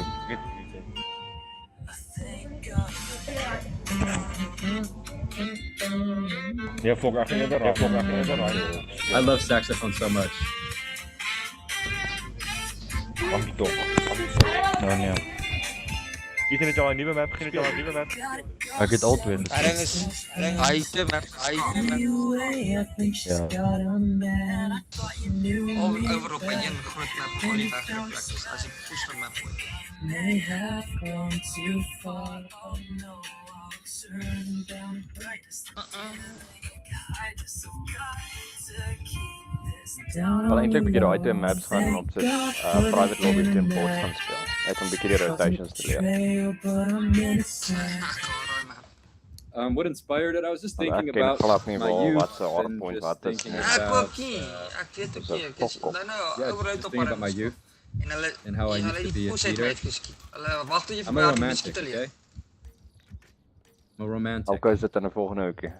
And I can't help that I have a lot of love. Ek kan nie I'm so not a speel cheater nie, so anymore, weg, okay? ek But when I was a young man, there was a, couldn't help it. I just couldn't help it. I just loved women so much and I wanted all of them. Ja. Ja, ons leer hierdie aansluit. Ja, nou maar half HP. For Thailand or India, well, they're two different countries. It's hard to compare them. Oh no. I love them both for different reasons. So that's just my friend. Thank God for the internet. One statue. Cheap, oh, even mad. Nog mid, babe. Never mind.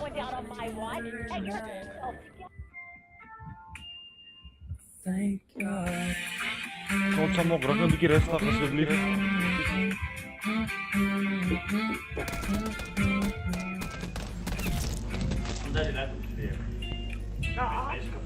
I like this part the most. The girl.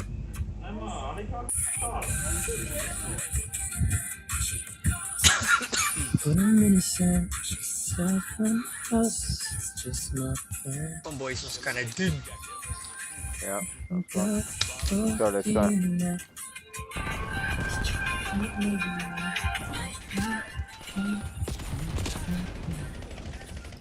I was a cheater when I was young, and through therapy, I realized I couldn't express my frustrations directly, which is why I self-sabotaged.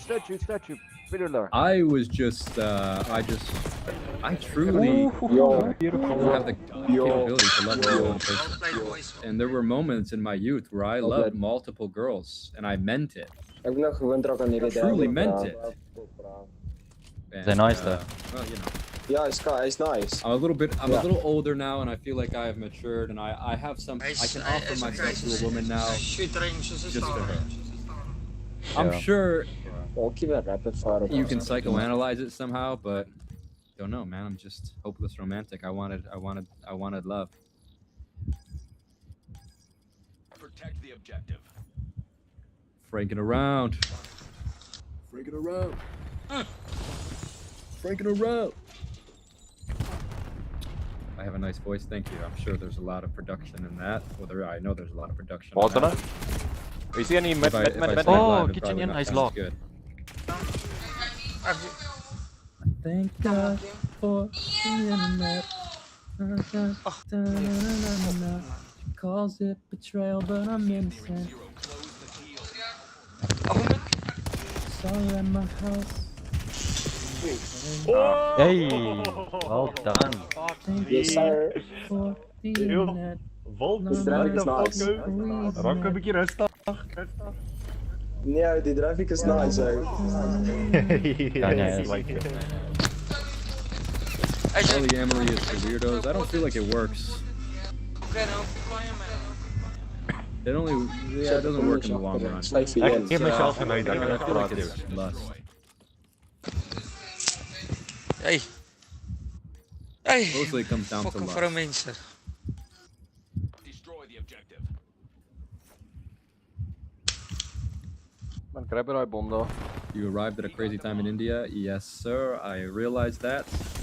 And I am uninterested in getting involved. I was thinking about making a documentary because it's an interesting movement.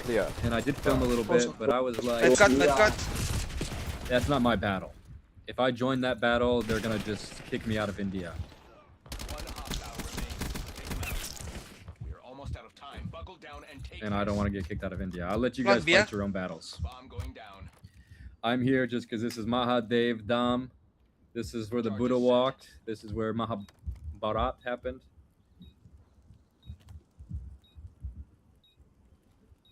The Ramayana. You check bomb. Oh, right So I'm just here to get the energy beter bottom bit. of that.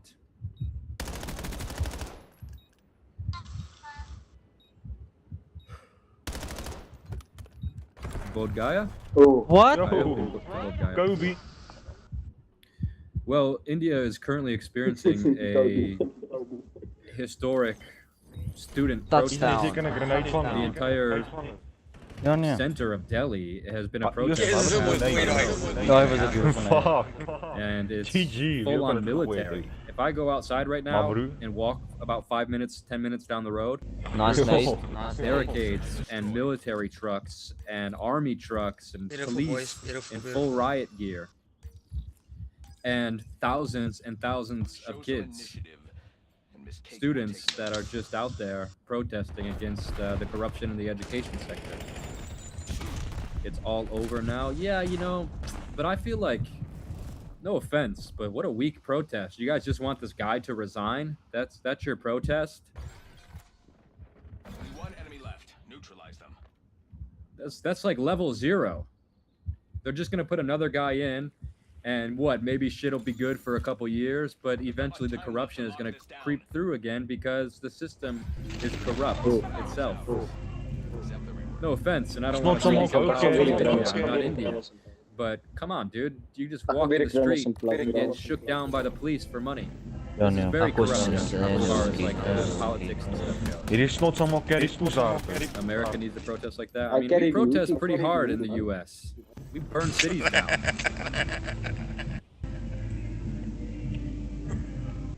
Search and destroy.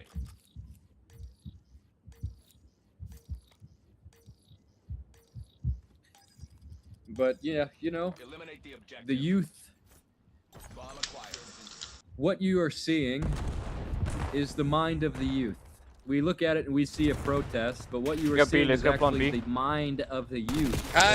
Oh, Not only here in India, but in Nepal and in the United States.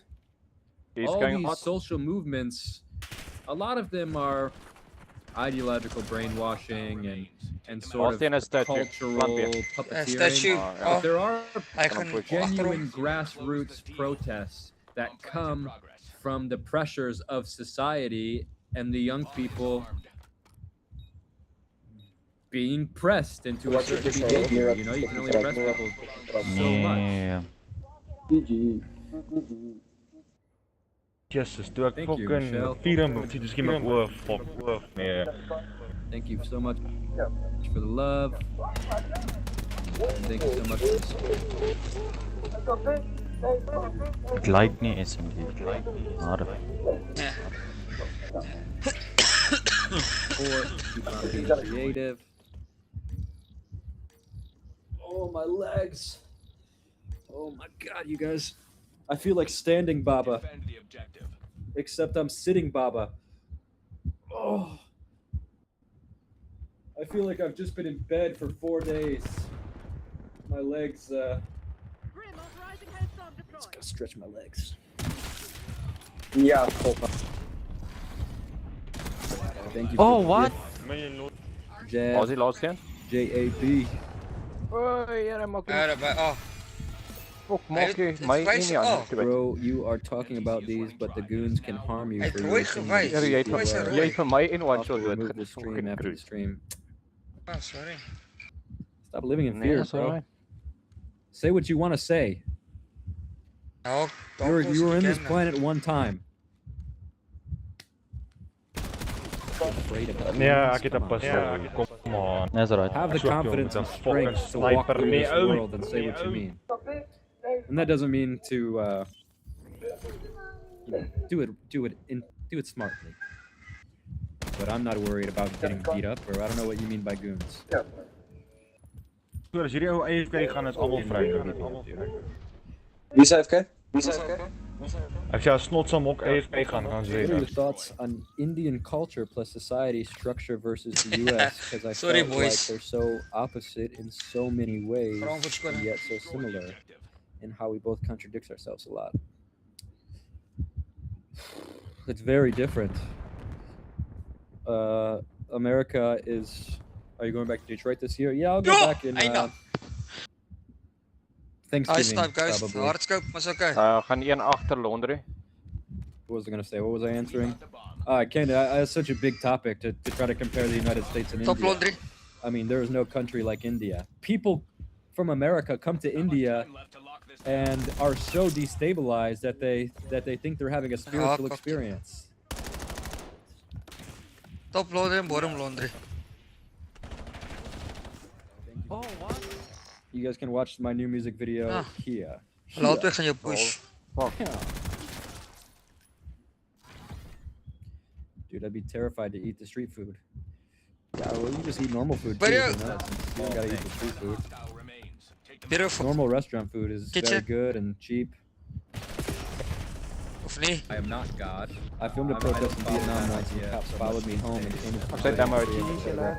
I did it for scene. Yeah, gotta be Yes. careful. Maybe that guy's right. Maybe I should shut up. Hardscope, hè? Scope, hè? Sorry man, ek's bang vir jou chom. Yeah, it's not my Die protest, fucking kyk you sien know, van it's die not laan my en thing. al die I'm fucking happy to cola, support them with my last name. Ja, ek sê jou. Happy birthday, thank you. What's the experience? What do you mean? I mean That's that okay. people come to India and they're like, it's so crazy. GG's, well played. And in that craziness, they think they're having a Yes, spiritual houd my experience. I mean, maybe they gehardscope are. daar. Lux. But it's just funny that India is so destabilizing for people. That's the only way Hulle to bly take net that nog maar op en omheen interpretation waar die op het push. is through Ek kon nie eens thinking that tyd they gekry om te are having a volg. spiritual awakening. I'm meant to be. Me Oh, human, pull up just van be die map. vulnerable, be Nice. naked with your emotions, say Nice. hold on your wad. Authentic salmon poisoning is a mandatory experience for tourists. Aan die middel. Ek dink ek gaan nie aardse kant toe kom. Bro, okay. So maybe about 35 minutes away, 40 minutes away, there is a mountain of trash here in Delhi. It's called Trash Mountain. One more. It's famous Finish. actually because it's bigger than the Taj Finish. Mahal. There is a mountain of trash bigger than the Taj Mahal. And when you see it in the distance, you just think it's a mountain. And then the closer you get to it, you see vultures flying in circles around it, and the smell becomes unbearable. Yes, and it's fast, just Joe. a gigantic pile of trash. Waar is die Sometimes fucking it ou, hè? falls and crushes people. fuck. Ek kruip weg. In front Ek of gaan it weer plant dalk. Oh nee, hy is a stop fish aard. market. And I was thinking about going to make a video there just to be like, dude, you know, it's just so, why have a fish market directly in front of the most giant Yeah, mountain who's of that been? garbage? I truly cannot understand it. Play for time. I've seen it probably 4 or 5 times, and I'm still. Yes, that's a beautiful style.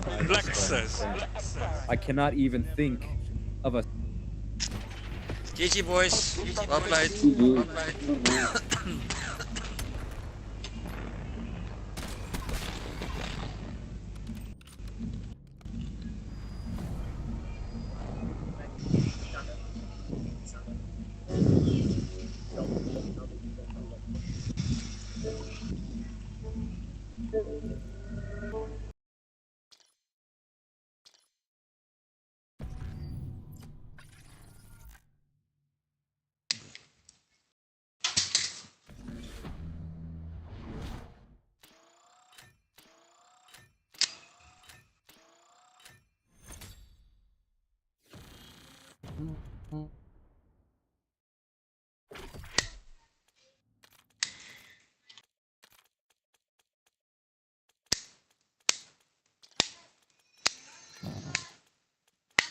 Hele manne curry vir my kakkaart hierso. Ag, is oké. Sy een van die wêreld. Jy het daai aan een mooi gespeel, het hom amper geklats. Dis fucking one shot gewees. Jy nie haar of ammo gehard met rou gekak. Ja, dalk ja. One shot. One shot. Yes, sir. Can you give me 2 minutes quickly? Just want to go to the bathroom. Yes. Oh fuck. Nog een SMD. Ag nee, fuck. Ek moet net toilet toe gegaan het. Ach nee man, wie zou de mensen? Oma zo. Net so, wait. Ja, snotsaam, kom nou ou. Jy het ook al een keer gewen. Geen vir ons hierdie. My legs, Ek sê met een oog speel. Kyk. Beloof. Ek te probeer. Hierdie snotsaam ook carry poeshard ou. Ek beloof jou. Ja nee bro, ik is bang voor die man. Vra Maar sy is al met spinasie visa. Vra spinasie visa. Hy sê vir mooi sê. Ek kry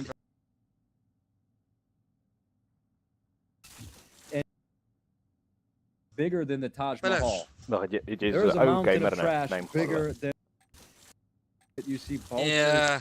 Unbearable. Dit is in 'n lig gewees. Gigantic Ek het saam met 'n kompetisie op tyd gespeel. Gigantic Elite trash. supporters. Unbearable. Yes, is and it it's fast, just Joe? a gigantic, Ja, daar is so ook vir julle dan. pile of trash. Waar is die Sometimes fucking it ou? falls Ek and terug. crushes people. O, jy spook het Ek kry nie daar- so. In front Ek of gaan it. weer plan dalk. Ek was beter nee, geweest het na klop, was. Ek het vir geld daai tyd gespeel. And I was thinking about going to make a video there just to be like, dude, you know, it's just Ja. like, why have a fish market? Bly vir tyd, bly vir tyd, bly. A job. Gaan weer gaan kyk.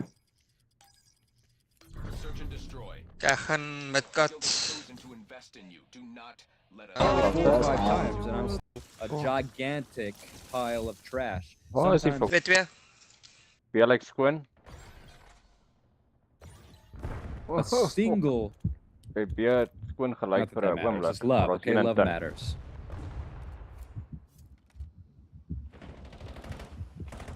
I mean, she's. 2-2 op my. not sure. Oh no. Maybe I changed my mind. Not much time left. Ja, so laat hy Punani. one shot in sy team. One hostile remains. Take them out. Ash. Maar half vir 'n veilig. 'n sniper top raak. Who's my 10? A gigantic pile Can I of go trash. met Waar is die Sometimes fucking it ou? falls and crushes people. Oh fuck. I can't. I'm not. Ek Nothing kry comes to mind right now. Told I you. don't know if I Told you weer. Ik heb ook glad Nee, niet. nee, Woon je geslooid? Is een van julle ons al te kulat geslaat. Jy sê dit my raaf vir 'n veiling van haas. She is a mom. Fucking pak my nie baro. I forgot that I'm old.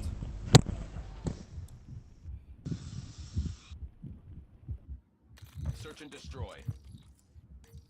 Weet ek AR wil speel op SMG nie. Eier. Close range. Aankom. SMG. Ja. Ja. Maar een ronde SMG try aan die vorige het my close range lelik gevang.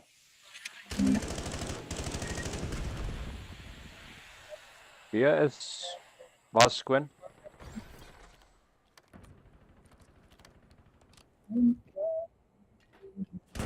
Ja nou dit. Agter ons kon. Bienas, is pushing Bienas, Anton. Oh shit. Oh, nog een, nog een. We are almost out of time. Buckle down and take this. Plant Plan- B, plan B, plan B. B. Plan B. We got the bomb. I am one shot. Plan B. One shot you need a plan. We're setting up the bomb. He's got Oh. everything or nothing. Yo. Who do you think I am, bro? En Dojo. Thank God. Die van vol. Why would I know? I'm a YouTuber. Zit allemaal in een hoekjes. Ik verstaan dit die game niet. En bitches man. Zo belachelijk, iemand zit in een hoekje, bro. Dat gaat niet. Nee, is not so much. Hy is nie met een oog nie ou. Ja, het is 'n halwe oog. You talked to Ramdas. Yeah, I've talked to Ramdas you- before. Jamie lives in GG, well Praia. played. God is everything and nothing, you know? God is not a binary. The problem with a human keer die brain rap is that trouwens. we see Iemand moet net, binaries. die And gaan we get checken. trapped in them. That's good, that's bad. That's black, that's white.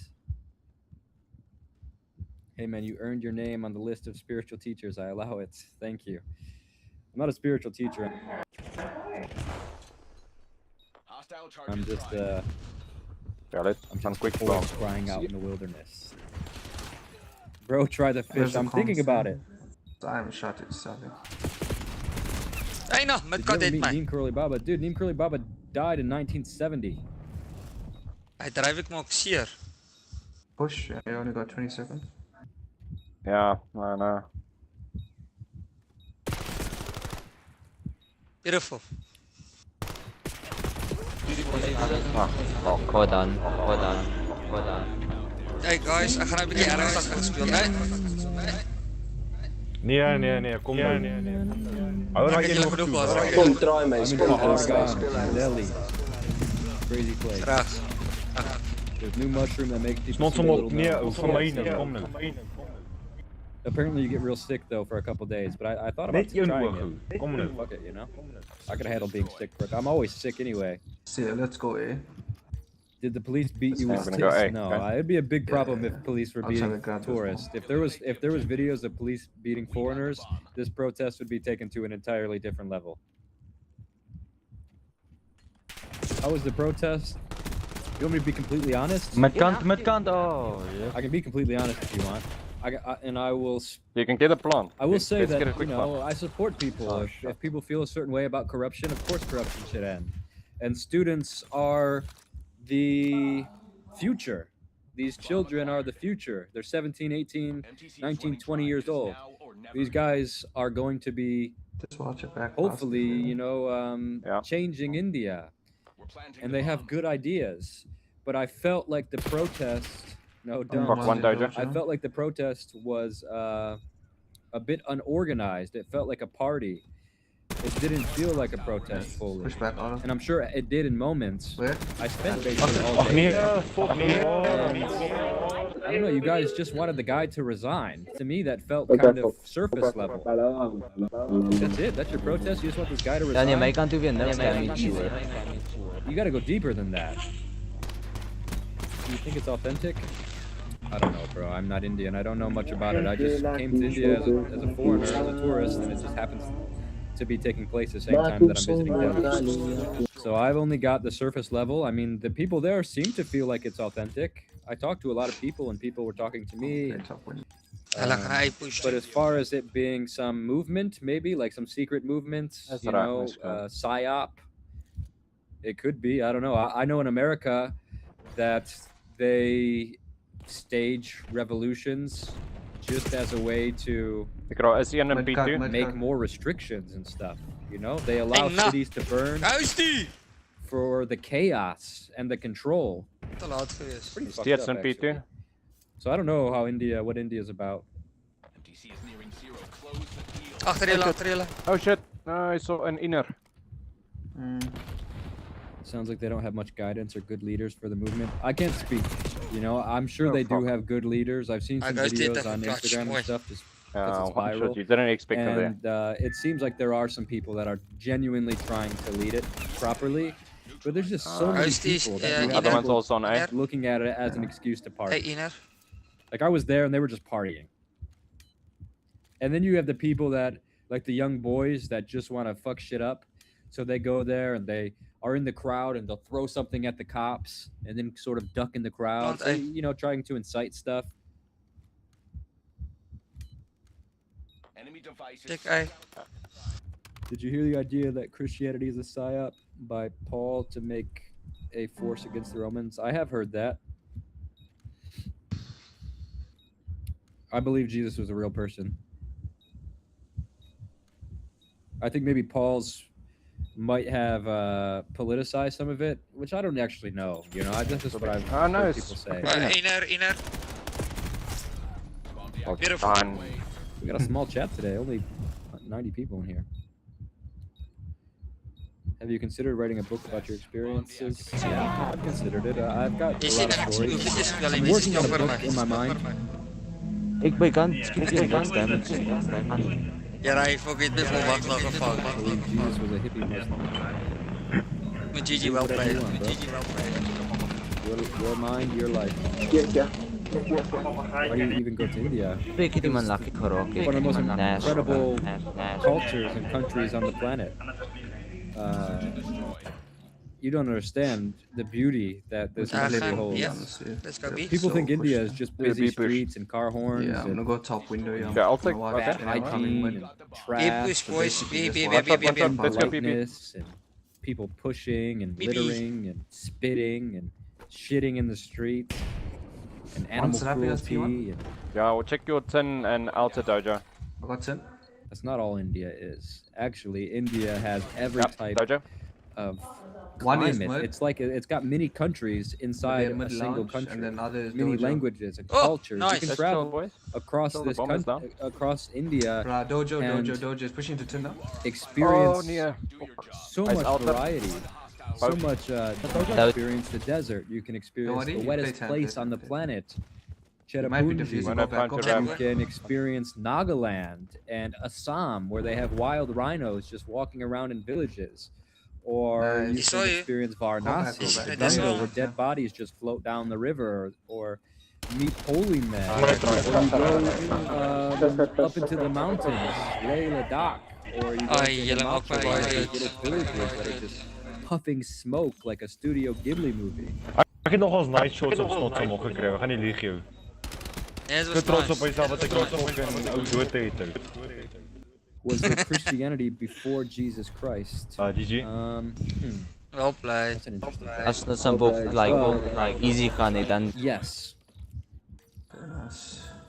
If the prophecies Trek are trek true, maar regtig speel of then weet julle Christianity has Play top always window. been there. It has just been undercooked Ons sal stilstaan. and Bly patient. misrepresented, you know, or there has been minus actie. chapters that have in human existence One that stop have window. been leading God.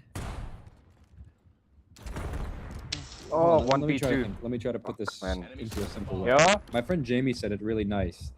He said that God didn't understand what it was like to be human.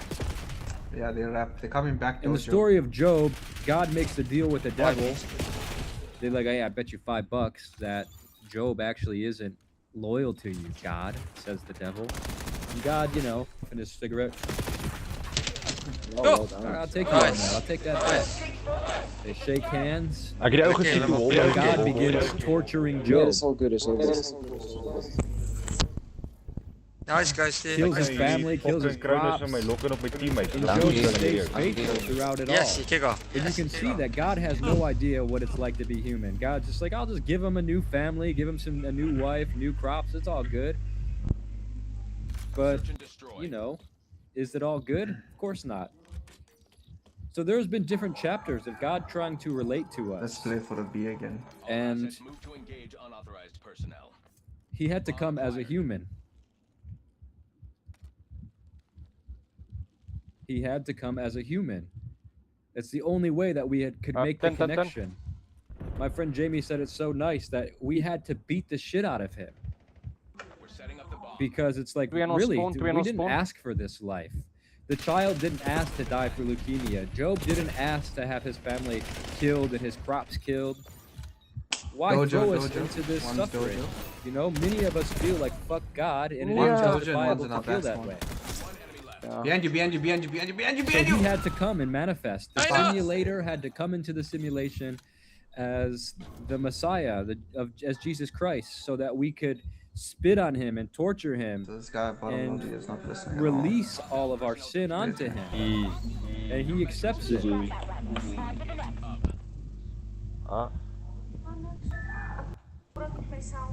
Oh, dis hoe.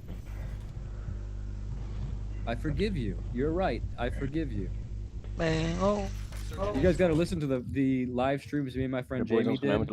There's a few of them. I couldn't tell you which one it is. We talk about Jesus in all of them. And you really should listen to him talk about Jesus. You know, I feel like he's given me such beautiful thoughts. and a way to connect with Jesus deeper than any church has given me. And now when I walk into a church, I have a deeper relationship with it. I actually can see what it is and feel the energy.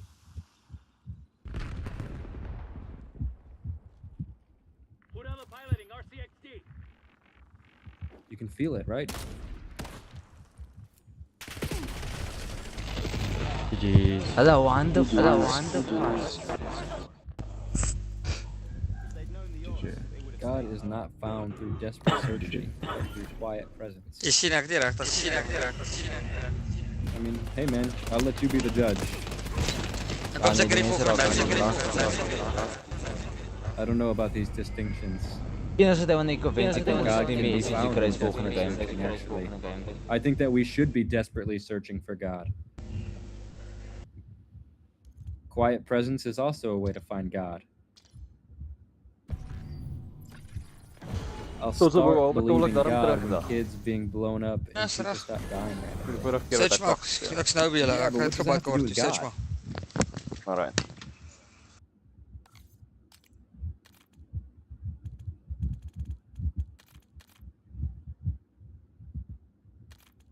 No, I said you can search. We'll be back now.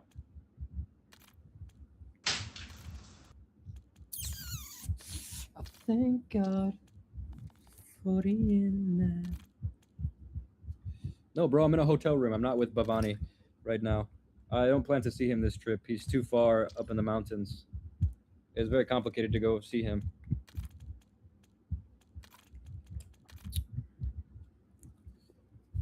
He called me though. I was sleeping. I have to call him back. If God is good, why do bad things happen? Well, you know, I would say you don't understand what's actually happening. You might call something bad in the moment, and then in the future realize that that bad thing was actually good. So you humans, we are in a very immature position to be speaking of course, like blowing up kids and stuff naturally is repulsive to us. But stars explode. This universe is made out of chaos. I can't pretend to understand the complexities of all that is happening. Death is implied. You're gonna die, and it's gonna be suffering. You're gonna be on that you're dying, and you're gonna be terrified. Is that bad? I don't know. I feel like I'm the body, which is an illusion. I'm not the body. So all of this suffering that we feel comes from a false premise to begin with. I don't know if duality is an illusion or death is an illusion. I feel like this is an oversimplification of it. But on some level, yeah, on some level, it's like there's nothing to be scared of. Suffering is just weather. Just like the planet has seasons, human beings have seasons. We have emotional weathers. Is it an illusion? On some level, it's an illusion in the sense that it's temporary. It's not the full picture. It's not the eternal truth. Somewhere deep down in this reality, the essence where all temporary phenomena arises out of is something deep. And I don't know if we can understand that. And to blame God is I don't know, it just feels a little bit immature. Hey, mate.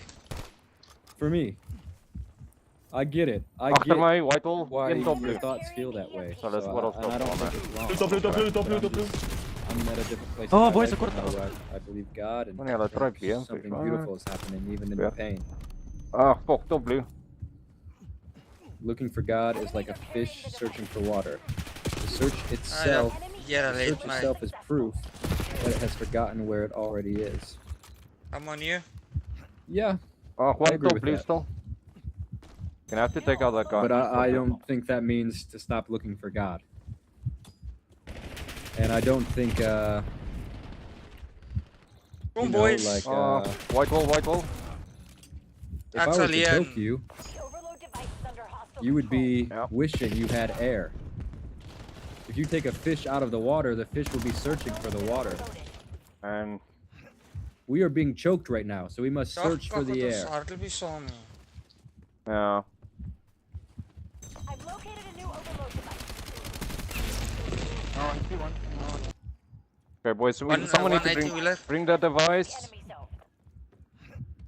Why seek what is already evident? Well, because it's not evident. Oh shit, hoe kom nie in nie?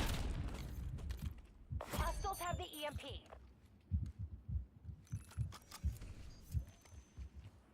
Two. Oh ja, twee, nog een met die device. Nog twee. Jamie said he wants us to take it out on him or something along the lines. Let's forgive this. Alles schoon gemaakt hoor. Jamie needs to write a book, man. God is love, love is pain. Picked up the EMP. Oh, one. Nice. It's a tough realization. Yeah. Oh, what there you the go, Krishna Kali, you know. All that's required is a mustard seed of faith. The overload device is under hostile control. Ach, fuck sakes. Hier, als dus 3. Oep. Oh no. Oh no. God used God to make God. Yeah, you know, at some point, like that's true, right? Maybe that's true. At some point, it's just like I gotta stop thinking about it and just live my life. Oh, ja. What the fuck? Nou volgens mij goed niet eens registreren. Oh shit, Allee, you guys, it's 1 a.m. here. Oh! Sorry, but I need to get off this and Rijp je try to sleep. I've got some plans tomorrow. I'm supposed to meet a guy. Gaan voor mij. And I'm gonna be sleeping until 10 in the morning probably. Ja, is hier een 18. The fellow you used to do podcasts with? Which fellow are you talking about? Oh, Ian. Davey, maybe? What were your normal jobs? Yeah, one shot. Normal jobs. Well, when I was really young, about 18, I was a lifeguard for a summer. So about 3 months I was a lifeguard at an amusement park in Ohio, actually. If any of you guys are from the Midwest, you might know Cedar Point. Or if you guys are from like Illinois, Michigan, Ohio, Pennsylvania, there's a place called Cedar Point, and I was a lifeguard there. Then I got a job at Spencer, maybe about 19, 20. And then at about 21, Nice. 22, 23, This boys was gaan we met 24, samen I gaan had a hardlopen. clothing company that I started. And then maybe about 24, I began working for a music festival called Vans Warped Tour. And Vans Warped Tour is a big music festival in the United States. Nog één. Rock and roll, skateboarding, punk rock. And I took my clothing line on the tour. Not really a normal job, but for 3 months I would be traveling the United States and selling my t-shirts. And that's what gave me the financial freedom to begin traveling. And did you save anyone from drowning? No, never. I actually got fired. I got fired because they pissed me off. Check this out. Let me explain why I got fired from being a lifeguard. My first job. These mother effers. Okay, so when you're a lifeguard, you have to be. You're given a pool because there's multiple pools, and you're on like a rotation. Every I don't know whatever amount of time you guys shift to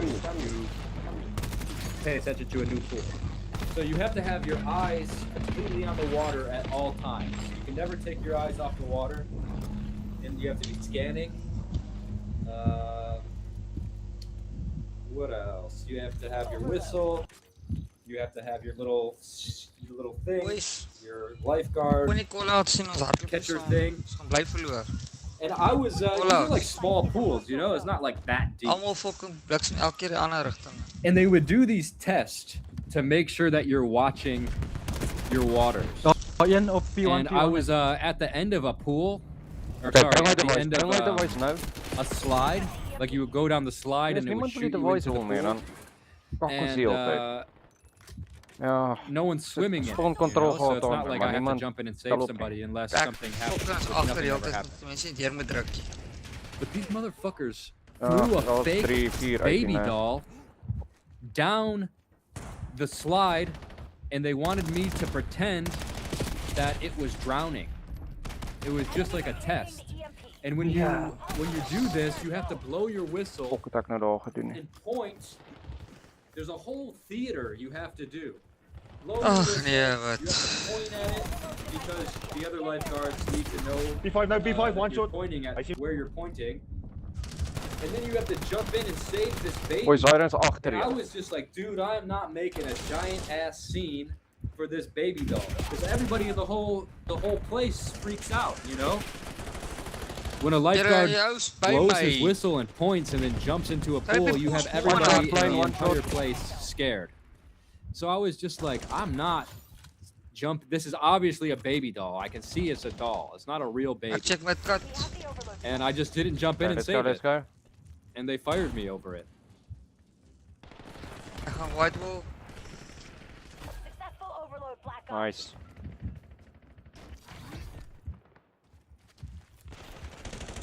Oh, wait, So you guys are wasting my time.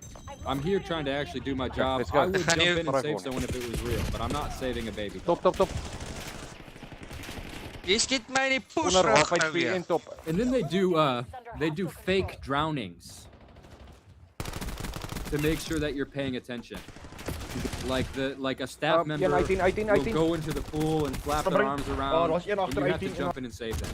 Oh, ik I was also worked at a gestuck. morgue. That's true, but it wasn't an official job. I worked at a morgue because I got in trouble with the police, and they forced me to do community service for 3 months at a morgue. Oh, geen P1. So I don't really consider that a job.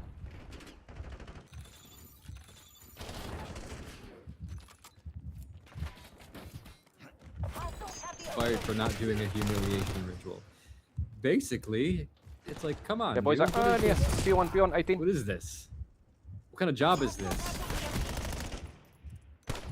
I got in trouble for selling a shitload of drugs to an undercover cop. I was also a drug dealer. I forgot to mention that part as a job.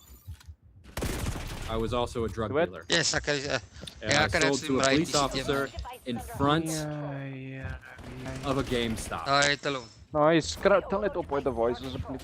I got caught selling drugs in front of a GameStop, and I boys are had 20 Oh, police officers the with boys. guns drawn at me on the ground like this while Was die? families are buying Doe het. PlayStation games. Kijk, het op. I saw the kids, I looked up, you know. You're in this weird, when you're in a situation like this, you're in a weird slow motion. Like the world is slow motion. And I looked up and I could just see these families walking by and staring at me in slow motion. And I was just like, 3 maken. fuck. Oh, kijk, Spidey ding. Dat was nog I iets. must have been Last about 20 years old. Nice. Oké, krijg je last in. Nou, hij is gewoon bezig toch. So 14 years ago. What year is it now? 2026 minus 14. Yeah, it would have been 2012. Oh, hier is 2, dat was 2. You doubt I was selling meth? Actually, I was selling meth. Oblisk, hoop, trailer. Of nooit wel. Well, not meth. I was selling MDMA. Oh, in white wall. Which is basically just meth. Methylene dioxide, methamphetamine.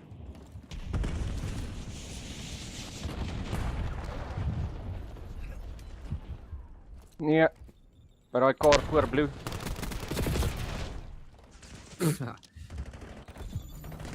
MDMA is not meth? Well, it's methylene dioxide, What's the voice? methamphetamine. Meth is methamphetamine. It's just got another component added into it. Another molecule. Allee, mate, 1, 2. Oké, maar wacht nou, we gaan hem mooi met z'n tweeën. Dat is lekker. Oké, go. You got arrested for doing the same. Go. I was stupid. It was in Detroit. Yes, dat was net. Yeah, Ooit 7 my well, I've never God. done it. Als een god lief, 7 I wouldn't say it's way different. Ek raai fucking ou met balhardlikte Any gevangen. tips on how not to have a job? No, I have no idea. You have to work. It is the man. Guys, mate. It's a human being. Or just marry a rich guy. You look like a woman. in your picture. God, I Sorry stuck if him in you got everyone long else. hair. I can't tell. Your picture's so small. Yeah. MDMA is very different. Yo, daai is 'n phone. Net. GG. MDMA is almost psychedelic. Oh my god, dude. When I was 19 and 20 years old, it was so good. I've not taken it since those days, but I remember when your eyes would shake and your jaw would clench and you squeeze your One shot. It was like a full body orgasm for One hours. shot. Oh, you guys are all saying MDMA is nothing like One meth. shot. I've never taken meth, but all you guys seem to have taken meth. You So need I call trust out. your word on it. You guys all sound like meth professionals. Are you gonna speak? I thought all drug dealers use drugs. I didn't use it very much because I was selling it, but I would use it sometimes. But you know, you're not supposed to. If you take it all the time, then you can't sell it. They all watch Breaking Bad. I don't even know if Breaking Bad was out yet. This might be pre-Breaking Bad. Alweer. Wie is in die, bro? Kokros, dit No, I is never in got to die. meet him, but I would love to meet him one day. Toe was vir hierdie game. Wie teen Snotsambok hulle? Vierde game na mekaar. Can we meet up? Bro, it would just be me and you hanging out. Just be me and Oh, you. it's crazy.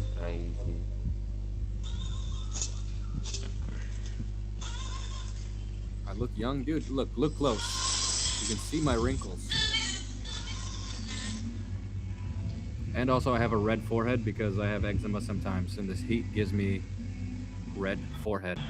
You see it? I have to use this cream. I just bought this cream to try to make it go away. Sometimes people are like, leave me comments saying, you have such nice skin. And I'm just like, you have no idea. I appreciate the love, but you have no idea. My skin is fucked sometimes. You should do MDMA again, trust. I did it with a girl a few New Years ago, and I just puked. I think I like overdosed or something, and I was like, I'm too old to be doing this stuff, dude. I don't really need to do drugs anymore. I'll smoke a little bit of weed sometimes. Other than that, I'm not really interested in taking pharmaceuticals. Maybe again in my life at some point, but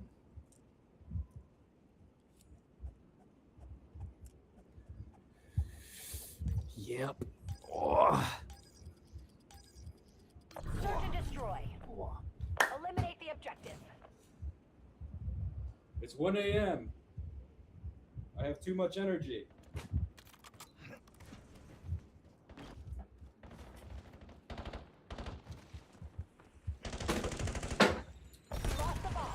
Oh, I took a nap earlier just because it gets so hot here in Delhi. I just go outside and fall asleep. Any plans going back to San Cristobal? Yeah, I'm going with my mom actually. For Dia de Muertos, me and my mom are going. Well, we will be in. Ek ken net hom. Ek het ook gewan tap. After Dia de Muertos, me and my mom will go to. Check die wallbanger. What do your parents think? I don't know. Ek het actually. gedink ek gaan dit kry nou. I mean, I think my mom probably thinks it's cool. My dad, I don't know. You know, I don't have a big relationship with my dad. I probably haven't seen him in 5 years. He's a cool guy, you know. I forgive him. Protect the objective. I love him, but I have no relationship with him. I couldn't even tell you what he looks like right now.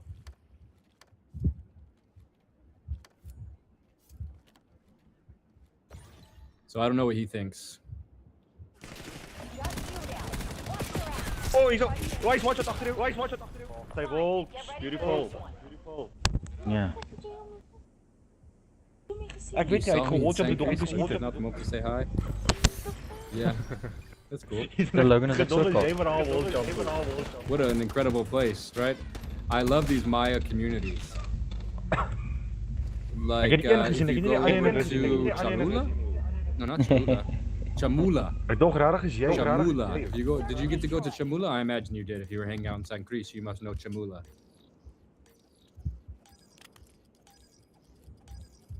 Destroy the objective. We got the bomb.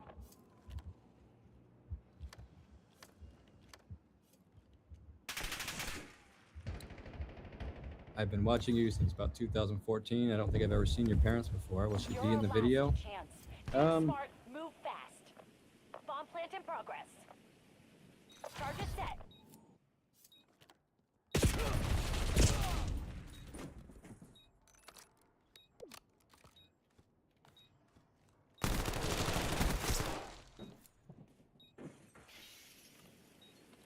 The guild's defused our bomb. Nah joh. Au. Ek hoop hulle wys hier.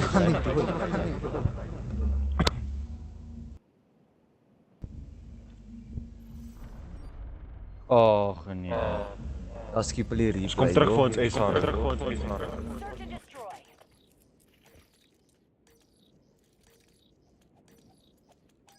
Hierdie ou wat ons aan speel is kak. Get in and get out, kill team. Nee, die map is fucking kak. Jezus, ek kan nie sy shot op jou kry nie.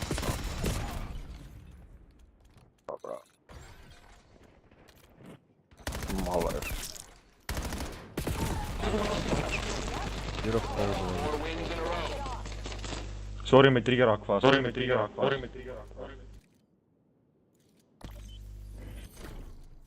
GG.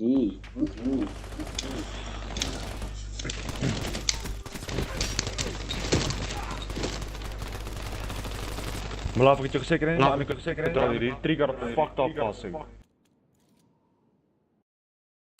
I want to do a pod that died and passed on. I can listen to it and think about her. Speel stadiger, speel stadiger. Are you ever going to organize a retreat with Tom again? What's the I'm not concept of sure, that? you know, like I'm doing these retreats now Yes, through a Tom. non-profit foundation. I don't make any money from them, other than my flight and my experience in the tour is paid for. But I don't personally take money from it, and you know, people aren't really cool with that. So I doubt, you know, One shot op hom. why he could just do a tour by himself and make money. Beautiful, beautiful. I want to try to raise money from for the foundation.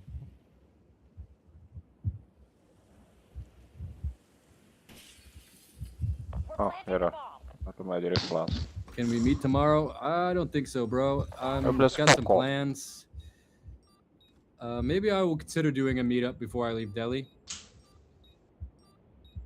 But, you know, I got another person that wants to help me film and meet up, but I always feel so awkward to meet up with people that, I don't know, like, sometimes it's weird. Makes me feel uncomfortable a little bit. I'm a very awkward person. I know I don't seem like it when I'm alone on a live stream, but if you catch me in person, I'm pretty awkward. I'm not good, you know. I'm good for a minute. I can shake your hand and fist bump and talk and stuff, but when it comes to sitting down and just being like normal with people, I'm a bit of an introvert. I can pretend, I can cosplay as an extrovert for a little bit, but it exerts my energy a lot. Tell me your hotel name? Absolutely not.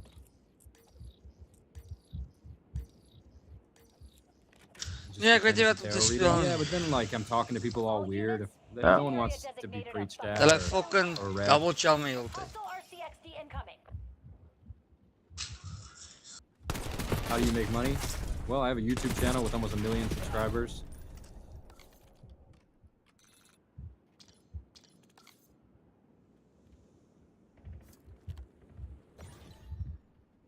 Nice. Chat's trying to kidnap you. Yeah, I gotta be careful, you know? Like, sometimes I say where I'm at and people show up. I don't like it. House Cost, I love House Cost. So beautiful. Is that where you're at, Tango? Earned those subscribers. Took me a long time, dude. Most of it's 15 years old. You know? I mean, 5 years ago, I had 500,000 subscribers already, and it's all those people don't watch me anymore. So like, the million does not actually reflect 1 million people. It's not like 1 million people are watching me. What do you make of the number 33? I see you've been asking this question, and I just haven't answered it because I don't think anything about numbers in that way.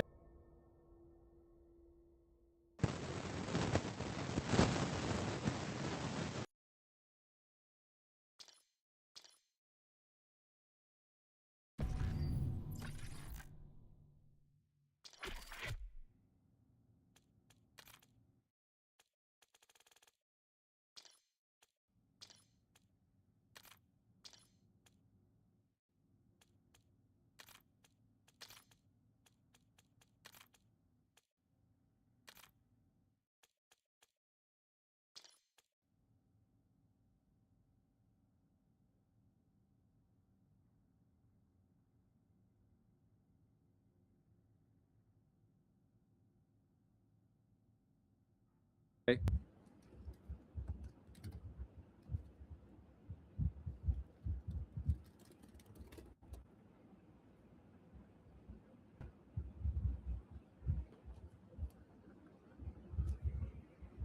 Is suspended due to ongoing protests. Yeah, I imagine that's why the internet keeps going out. Can you guys hear me? Am I back? Nah, 33 just fucked up your camera, bro. You're probably right, Mason. That was probably some confirmation for you. No, you know, 33 is an interesting number. It's a Masonic number, right? I don't know. I don't know much about numerology, so I don't know. I don't have anything valuable to offer. Jagged, Zarathustra. There are two very different approaches to deep, meaningful spiritual 33 teaching. is how old Jesus was. Yeah, that's is right. extremely uplifting to Jesus number. You're 33. What shitty card reading? Did you get one? I'm doing them tomorrow. Do you know anything about Shinto? No, I do not. I love it though. When I was in Japan, I loved seeing the stuff, but I didn't have an opportunity to really learn about it. 1111 plus 1111 plus 1111. That's true. That equals 33. Correct. It's not Masonic. It's universal. Oh, I'm not sure, but I know, like, isn't there 33-degree Masons? So I know that there's something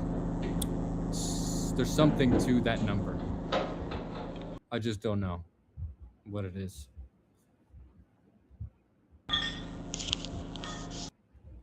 Okay, you guys, I'm getting off here. I love you. Thanks for hanging out with me. It's 1:30 now. Maybe I go live again tomorrow. I got a lot of stuff to do tomorrow.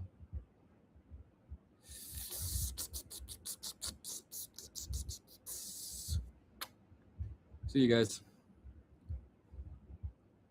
Oh yeah, dude. Ruckus in Chalal, best brownie in the world. Shout out to Ruckus. If you ever go to Kasol, eat the Ruckus brownie. Anyways. Well, I can't do video. I can't do it.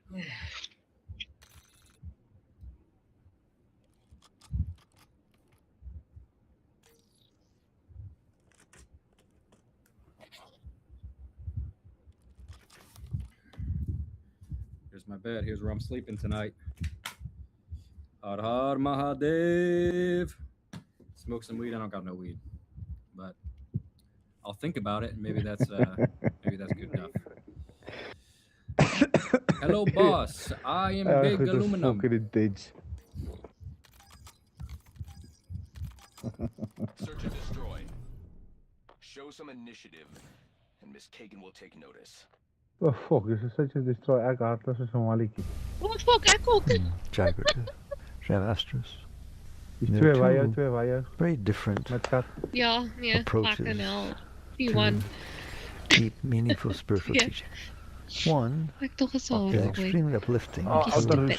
Hear someone discuss who you really are, how high you are, what your potential is, the beauty of the love, the Shakti, the light that is your natural birthright. It's going on inside of you all the time. And it's very inspiring to hear about it and think about what it would be like to be like that. Or to remember maybe some meditation or some experience you had in your life where you had some transcendental experience, a beautiful experience. CC. Very inspiring. The trouble is that your feet aren't on the ground. It doesn't really try to get there. It just talks about that there is a there, and you feel inspired. But what do? The other spiritual teachings, the really deep ones, are, why aren't you there? What's keeping you from being there? It's not enough to just be inspired. There's some reason that you're not filled with ecstasy. That you're not filled with life. That you're not filled all the time. I'm sure once in a while you are, maybe. But why are you not all the time in a state of constant upward ecstatic energy pouring through your being, which is your natural state? Why are you not there? And so that teaching is getting down where the rubber hits the road. And it's not complicated, but it's not easy to do. So why are you not there? Two reasons. Fear and desire. Those aren't the deepest reasons. We'll find out where they come from. Fear and desire are not just things floating out there. They have a root. If you work at the root, you have a chance of freeing yourself. But if you don't understand and can't work with fear and desire, you can't really go anywhere. You can talk about it, think about it, read about it. What are fear and desire? They're really the same thing. You're blocked. That's why you don't feel ecstatic energy all the time. You're blocked. The same as the Colorado River is blocked by the Hoover Dam. As long as the Hoover Dam is there, the river can't flow. It's trying to. It never stops trying to. They have to really keep up with that dam, or that river will find a way through. It's its natural state to flow. Well, that's what's happening inside of you. There's a natural Shakti flow, a natural energy flow inside of everybody, no matter what they've ever done, no matter what you will ever do, doesn't make any difference. That is your natural state, that this energy flowing inside and going up. Why don't I feel it? Because you blocked it. Okay.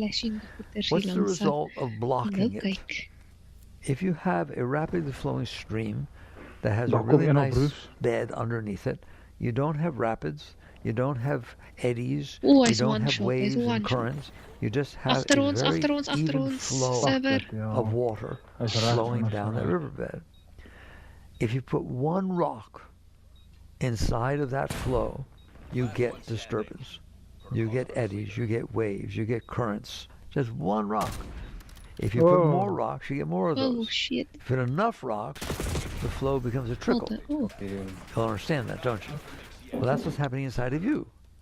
You have put rocks, blockages, in your flow of Shakti, in your flow of energy.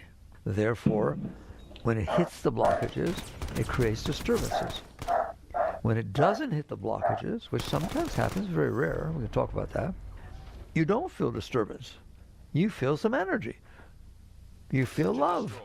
You feel enthusiasm. You feel inspiration. That's because it didn't hit the blockage. That energy that's coming up is always there.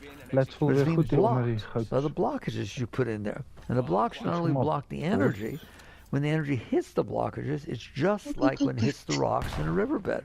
It causes eddies and currents and disturbances. And you feel those all the time. You feel disturbances. There's a disturbance in the Force, says Star Wars. Okay, you feel that disturbance in there. It feels very different than uplifting, inspiration, and love. Okay, first, why is it like that? Because you blocked it. Period. That's all. You blocked it. And as you put blockages in there, it's going to be like that. So, the bottom line of this whole discussion is, if you take out the blockages, everything that Christ talked about, everything Buddha talked about, everything Muhammad talked about, everything the great Rebbes in the Kabbalah talk about, everything that those who reached a very high state, all the masters, talk to you about, is what happens if you release the blockages. If you don't release the blockages and you try to get high anyways, you struggle.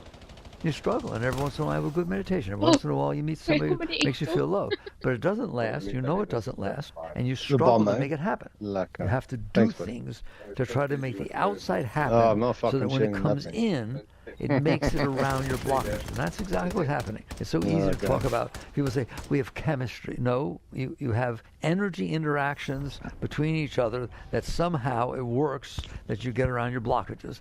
And so you feel love. And that's really beautiful. It's not beautiful. And don't ever give it away. But understand what it is. Love is your natural state. Love is happening inside of you, not outside of you. You don't need anyone or anything to feel love. I want to do this.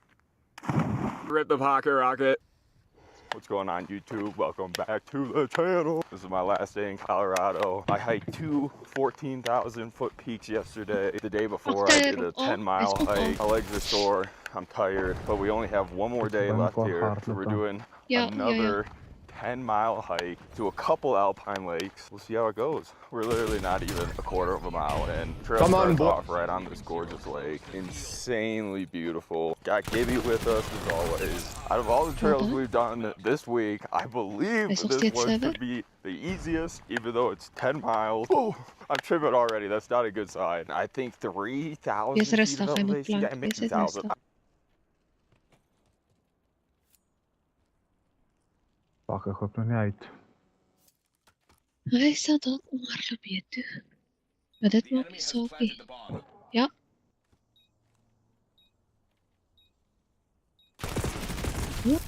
Fuck you. Goeie werk. Moet jy geweet hy staan? Moet jy geweet? Ek kan nie onder rond fokkie. Ek moet top lobby wees. Win recorded. Employee performance rating updated. CC.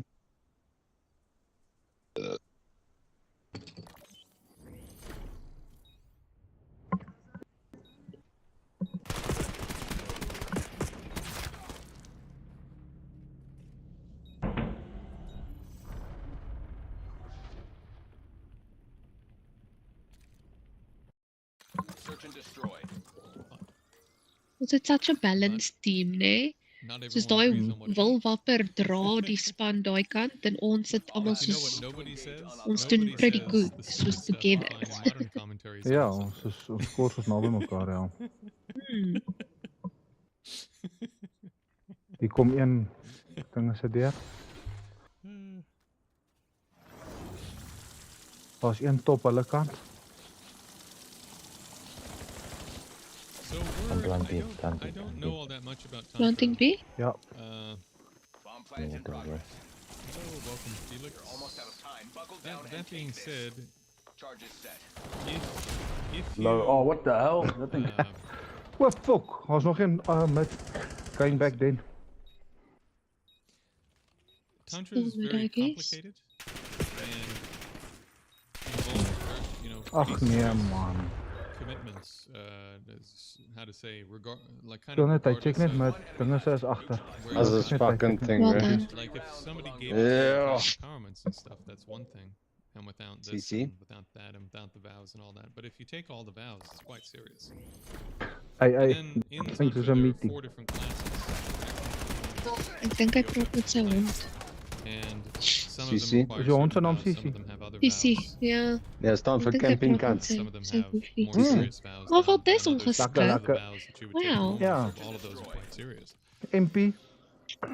I don't know how it works Hy on is the nou Hindu MP, side for fucker. visualizing yourself as a Hindu deity. I'm not sure how that works, but basically, roughly speaking, Oh, ek weet nie regtig hoe anders te dink hy the speel idea met with that Search and sort of Destroy. thing is that what makes it work Ons nog is Ja, ek waar you're hier. making your mind way more powerful. Outer Roofs.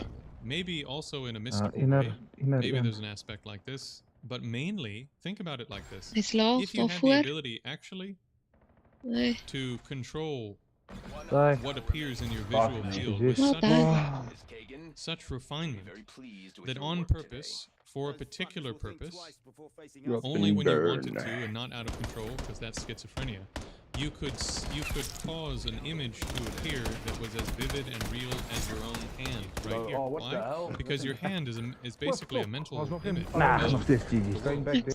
Ja, nee, maar GG's. And Ons so, is daarom nie with seer nie. sufficient control, you can overlay other things onto your visual experience because that experience is being generated by your mind.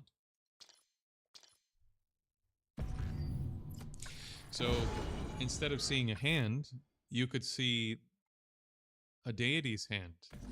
And the deity's hand maybe has, I don't know, maybe their fingers bend in a certain position. And that position represents the 3 jewels. And if you know what those jewels are, then you're seeing your hand as a representation of the jewels. And you don't forget. And maybe because of how it's oriented or because of how the fingers are, it represents compassion, or it represents this, or it represents that. And so when you see your hand, it triggers all of the information related to that subject. Fantastic, you know? So you're training yourself to use the symbolic power of your mind to supercharge the process of transforming your mind and your character. Now, if you start thinking it's all real, then you go crazy. If you start thinking that your hand visualized that way means that you're already really an enlightened being, then you're then you're going nuts. So yeah, some of it's like this. The other aspect is if you're visualizing an entire environment, it takes a lot of mental power to be able to do that. A lot of training, a lot of mental power.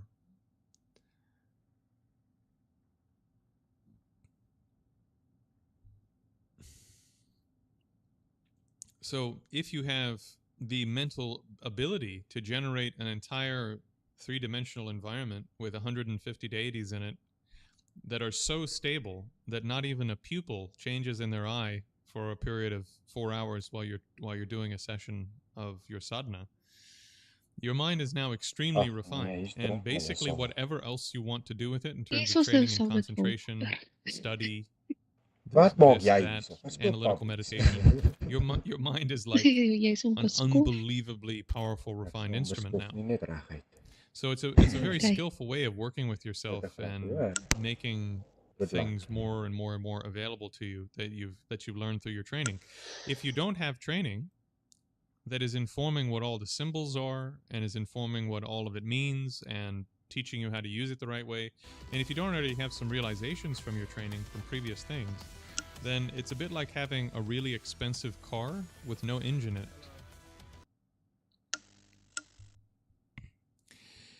And not only does it not have an engine, but even if it had some of the symbolism and so forth that would make it work, okay, fine, it has an engine, but where's the gas? What is it that you're using to power the whole thing? Because according to Buddhist thought, you need renunciation, bodhicitta, and an understanding of emptiness. So if you don't even know what those 3 things are, you have no fuel to put in the car to run the practice. It's just you visualizing stuff in your head. Steady. Actual diamond or carry diamond? So, yeah, it can be good if you know what you're doing. It can be really bad. Yeah, bro, we just don't give a shit anyways, that's what I'm asking. It can be sort of okay if you kind of know what you're doing. And then there are more layers to it, of course, but yeah, in terms of my beginner understanding of it, that's what I would have to say. Yeah, the most important bit is that you study in great detail what all the elements of the thing, what that tantra is, so that you can understand all the symbolic elements. Like, if you're going through a sadhana, do you know what each part of the sadhana is representing in terms of transforming the different elements of your life into that life? Because it's not just seeing a bunch of pictures in your head. Each one of them is related to something that actually happens to you when you're dying and being reborn. And that's what you're training in. You're training in that. Right? So if it's just a bunch of pictures in your head, then it's, you know, if you're not very good at it, maybe it's not a bad thing. But if you're really good at making those pictures seem real, you can go nuts. Especially if you don't know what it's for. So this is my beginner's understanding from things I've heard here and there. Okay. Bad dodge. When meditating on consciousness, I find myself not thinking thoughts, but noticing my awareness is moving between sensations, twitches. Okay, so that's not meditating on consciousness. That's a great point. So bad. Got the lead. Yeah, fantastic point. When you're meditating on consciousness, if your mind is floating around between the external senses, right? If your mind is getting pulled out of the central mind's experience and out into the senses here, then it's no longer even focused on the activities of the central mind. Contesting hardpoint. Hostiles have the hardpoint. So that's not meditating on consciousness. That's you running around between the 5 external senses, out of control. This is why I put meditation on the contents of consciousness and meditation on consciousness at the end of, well, not at the end, but at the near the very end of a long process of training and other stuff, because it's really hard. It's really tough to do. Hardpoint is active. Got the hardpoint. Yeah, and you're absolutely right. That's not the intent of the practice. That is a really astute observation. So a lot of people, when they do just sitting kind of practice, here's what happens. They sit down and they say, okay, I'm not going to do anything. And then all sorts of stuff happens, and they think, well, because I'm not doing any of that on purpose, my mind's not moving to my eye on purpose. My mind's not moving to the sound on purpose. My mind's not generating that thought on purpose. My mind's not following that thought up and doing this and that with the thought on purpose. Therefore, I'm in a state of non-doing. And that's not true. There's no you inside there who's independent of your mind. So if your mind is running around doing a bunch of stuff, then the thing that is supposed to be non-doing is doing. Someone's already there. Similar to how you meditate on vision, though, for those of you who have done this practice, where you meditate on the entire visual field, which we've done a taste of in this class. Similar to that, you can learn to pull back and observe. In the way that I teach it, you don't observe it running to the external senses. That's a fault. That's not the intent of the practice. Absolutely. You observe it generating mental content of various kinds. And you observe the gaps between the content and no content.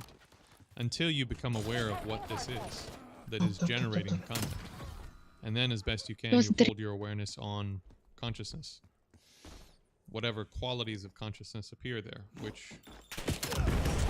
of which there are very few to sort of latch onto. The only one I think that you can latch onto is the fact that it's formless.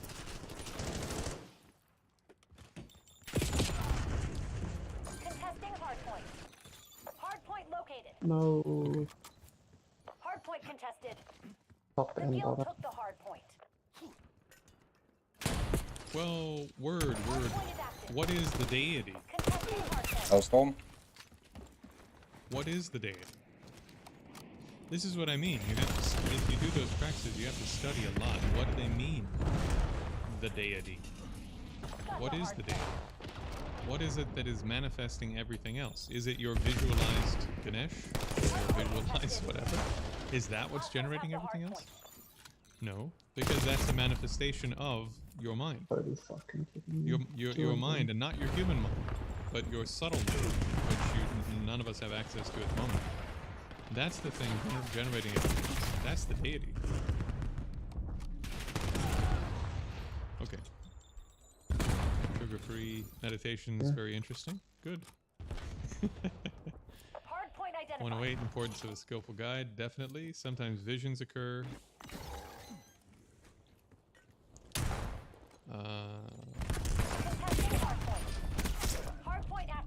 Yeah, this is another thing one of my teachers used to say. He said, meditation training means, to boil it down, that your mind finally, for the first time ever, starts doing what you intended to do. The mind intends to visualize itself as a deity. And then instead of doing that, it fantasizes about all sorts of things appearing. And it goes, ooh, that's interesting. Small shot. And it chases that and loses the visualization of the Oh, body on top as a of the deity. truck. And then then it's no longer in a process of meditation. In any corner. He's got you know? So whatever you intended to do, that's meditation. Whatever you intended to do with the practice, that's meditation.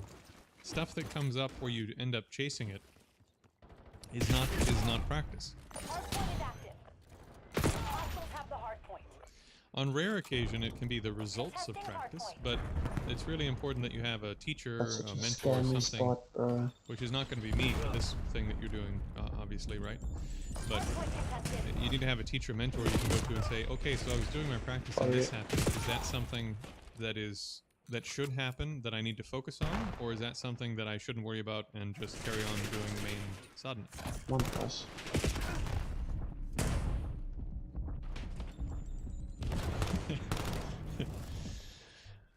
Oh, okay. And Bad, yeah, you're welcome. It's really like the way that I teach these and the order that I teach these. First, you're just learning how to get your mind to do a little bit of what you wanted it to do. That's the first aspect. Second aspect is making the mind extremely calm and like 14 other things I'm not telling you. Because if I explain it all, then again, it just takes longer. So we do body scanning meditation. And I've talked at length about the benefits of this and a million benefits, and it'll make you better at all sorts of other things you might want to do later if you do it the way that I teach it. But it's not important really for you to know all that. The main thing is it makes your mind extremely calm. Next, your mind's going to get dull. So we do Mahamudra on the external senses, which makes the mind less dull, and you can take that practice into your life and do it 10 hours a day. So since you now have practice you can do 10 hours a day, your concentration's going to get better, you're not going to be stirring your mind up as much. And you've already practiced the quality of mind that you need to try to meditate on consciousness, which is a mind that is not getting involved in the contents of consciousness. Oh, fuck off with... pulled back and is basically observing an entire field of consciousness instead of an object inside the field. Okay, good. Now, once you've done that with all 5 senses, you can grab the bandwidth of the attention from those senses and start pulling it inside towards the mind. The easiest aspect of mental stuff to grab onto, because the mind is formless, colorless, has no smell, has no shape, has no weight, has no tactile sensation, etc. There's nothing to grab onto whatsoever in terms of what the mind is that is easy to grab onto. Since it's like that, look at mental content, which is not you jumping to your eyeballs and seeing stuff. That's visual content. It's not you jumping to your ears when you hear something. That's auditory content. Now, mentally, if you visualized by accident, right, if it just came up, if you visualized the Buddha for a second and you sort of saw that as mental content, that's mental content. If you heard the Buddha, or not heard the Buddha, but if you mentally said, oh, that's interesting, as we talk to ourselves in our own heads, that's mental content. So that's not something you're hearing with your ear, that is a mentally generated sound, right? So whatever happens to appear there, you just observe that, pulling back in the same way that you pulled back to see the entire visual field. And you've already practiced how to pull your awareness back and do less, right? Eventually, you start seeing gaps. So there are gaps where there's content in front of the mind, and then there's a gap. And those gaps get longer and longer, and then suddenly, without really trying, because the mind knows that's what it does, it experiences that's what it does, it's aware that's what it does. So eventually, when there's nothing appearing in front of it and it's not falling asleep, it becomes aware of its own qualities, because that's what's there for it to be aware of. And then when that happens, you can meditate using whatever has appeared there in terms of actual mental, in terms of your mind, right? Yeah, not mental content, but actual qualities of the mind itself. And you can meditate on those qualities in your experience. So in brief, this is how I teach it. Because otherwise, I honestly and truly, I don't know how a person living in the world would do those practices and be successful. Especially not with the types of techniques that are taught more generally. It's sort of like, just sit down and observe your thoughts. Okay, good luck. You know, just sit down and don't do much. Oh, good luck. And just sit down and follow your breath until your mind calms down. By the way, your mind is going to get really dull as soon as it gets a little bit calm, but we're not going to tell you that. And you'll spend years with your mind getting more dull, not knowing what's going on. And we're not going to tell you that, but just keep going. Eventually it'll happen. No, it won't. It won't just eventually happen.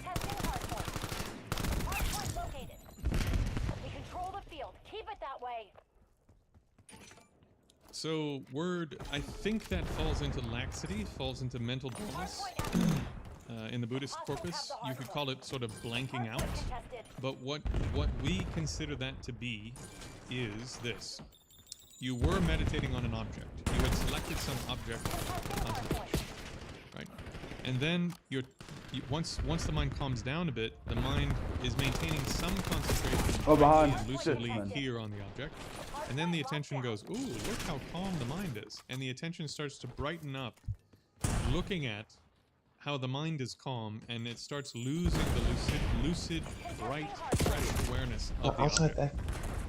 And then as you do this more and more, eventually you might even lose the object, and you're focused entirely on the fact that the mind has very little stuff coming up in it.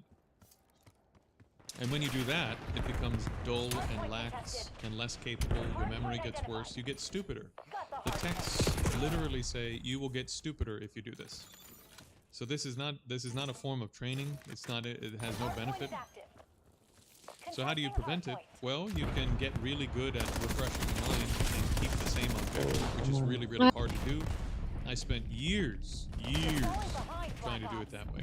Or you can do Mahamudra style practice, where the external sense gates become the object of concentration.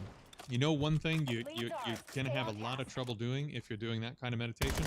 Having the mind distract inwardly and observe mental content. My goodness, I can't do that. Or not observe mental content, but observe the calmness of the mind. I can't get on. And you're distracted by that and pull away from the object of concentration.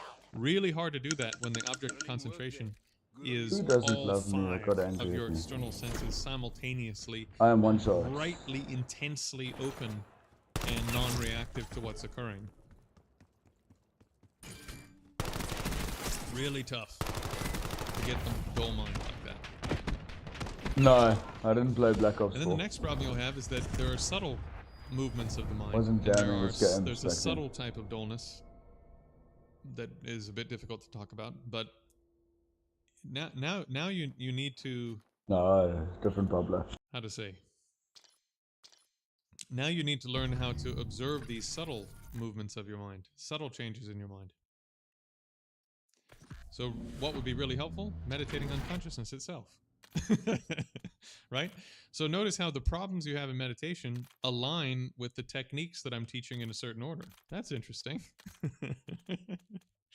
In the beginning, you can't get your mind focused. Let's do something that makes it focused. Okay. And then you can't make it calm and focused. Okay, let's make it calm and focused. Then it's calm and focused, but it's dull. Okay, well, let's make it calm, focused, and bright and lucid. Now it's bright and lucid, calm and focused, but it has subtle problems in the quality of the concentration that you now have. Okay, fine, let's meditate on consciousness. You're the worst guy to play with. You never have your mic on. Like, I can't. I'm actually going to unfriend you after this. So I'm teaching them in this order because that's the order that the problems are, and I'm giving you the antidotes without telling you. The antidotes for each problem are already there, baked into the practice. For those of you who are wondering why I put things in this order.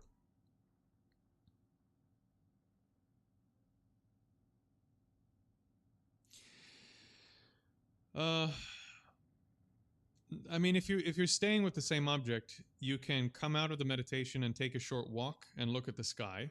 You can visualize really bright white light. You can do this thing where you straighten your posture up, almost like when you're driving and you're falling asleep and you go, right? And you just sort of brute force straighten your body up, refresh your mind, and try to make it more awake. There's all sorts of stuff you can do, not changing the object. But why? It's really hard to do it that way. Why not do it in a way that isn't so hard to do? Okay. How much does the moral conduct of a teacher affect the validity of a given lineage he or she passes, if at all? Tremendously. Great question. Tremendously. Ethics is the foundation of everything else.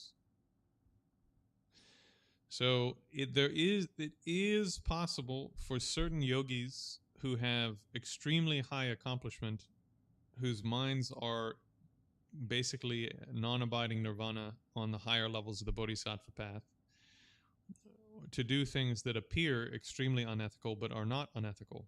How many of those people are walking around? Very, very, very few. Probably you've never met one. So, in a sense, you don't even have to worry about whether or not the person in front of you is a being like that. You can just assume that they're not at the level of non-abiding nirvana in terms of their practice. And if they're doing unethical stuff, it's because they don't have very much capability.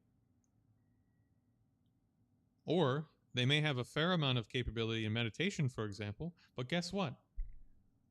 Meditation doesn't fix your delusions. It doesn't fix your negative mental states. It just temporarily suppresses them. So even a person who could sit there convincingly for 8 hours engaged in concentration can come out of that concentration and then sleep with one of their students, or steal money, or other unethical things. So this is what confuses people a huge amount. You know, it's until you've attained the degree of arhatship, until you've attained nirvana or non-abiding nirvana, you have every negative emotion that exists as a human being. You have all of the negative emotions, which means you can do all of the negative actions. And if you can't control yourself enough outside of sitting in a state of meditation to do,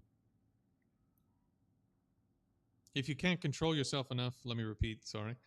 If you can't control yourself enough outside of a meditative session to not abuse people, there's something wrong with your transmission of the lineage. Doesn't mean the lineage is wrong.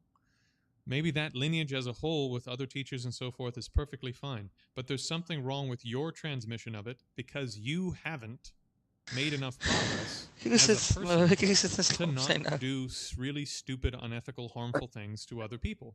So clearly your understanding and capability isn't well developed enough that you should be doing what you're doing in terms of teaching, right?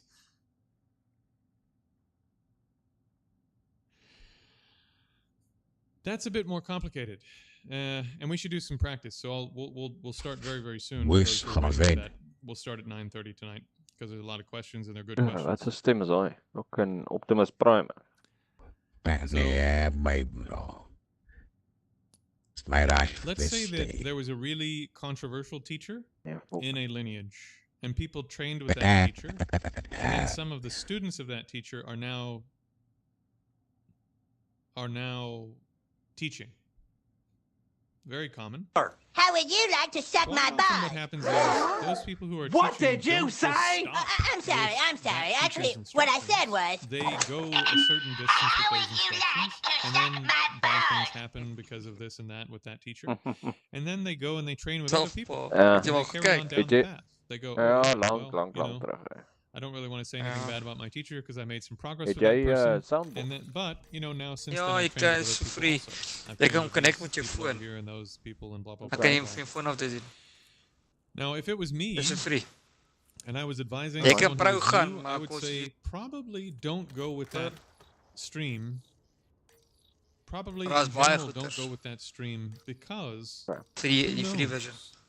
You know, Ja. not even that you know it's bad, but Dis 'n somebody poesmaak. else. Ek het nou die overhoud op Like die let's map say that gespoor. person Is 'n trained with poesmaak. Kagyu Lama Ja, so nee, and so, vandaag. Khenpo Ja, Sodarge so and so, because their teacher turned out to be really unethical. Ons is fucking pin. Go train with him. Hy is hier heel Go reg. train with the guy they went and trained with. Hy het dan ook nou op my skerm agter my gewys.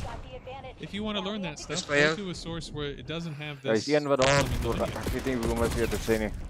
Sorry as ek kakkolas gedeel There die are game maar hundreds ja, ek ken nie and die shit ja. thousands of people teaching every Check stream achter of ons. Buddhism, generally Oh ja, speaking. ja. Agter. Go train with a lineage that Okay, ek het doesn't jou middel. have the Ek het die risk middel deur. and the problem in it. Maybe Kijk, het achter. incomplete, maybe broken, maybe problematic. Middel deur, one Not shot. that it is, but Hulle het my middel just go deur. to one where it's a little safer, especially if you're new. If you've been around a while and you want to give it a shot, you know, it's up to you. Kom maar. Ja man, waar skiet ek? Okay. Hy moet nou weer by die fucking deur If uit. consciousness is something known, who or what knows it? Stop nie. Nice. So, Gongsho Ja, awareness. fuck, dat was my. So, What's knowing, up? Sorry.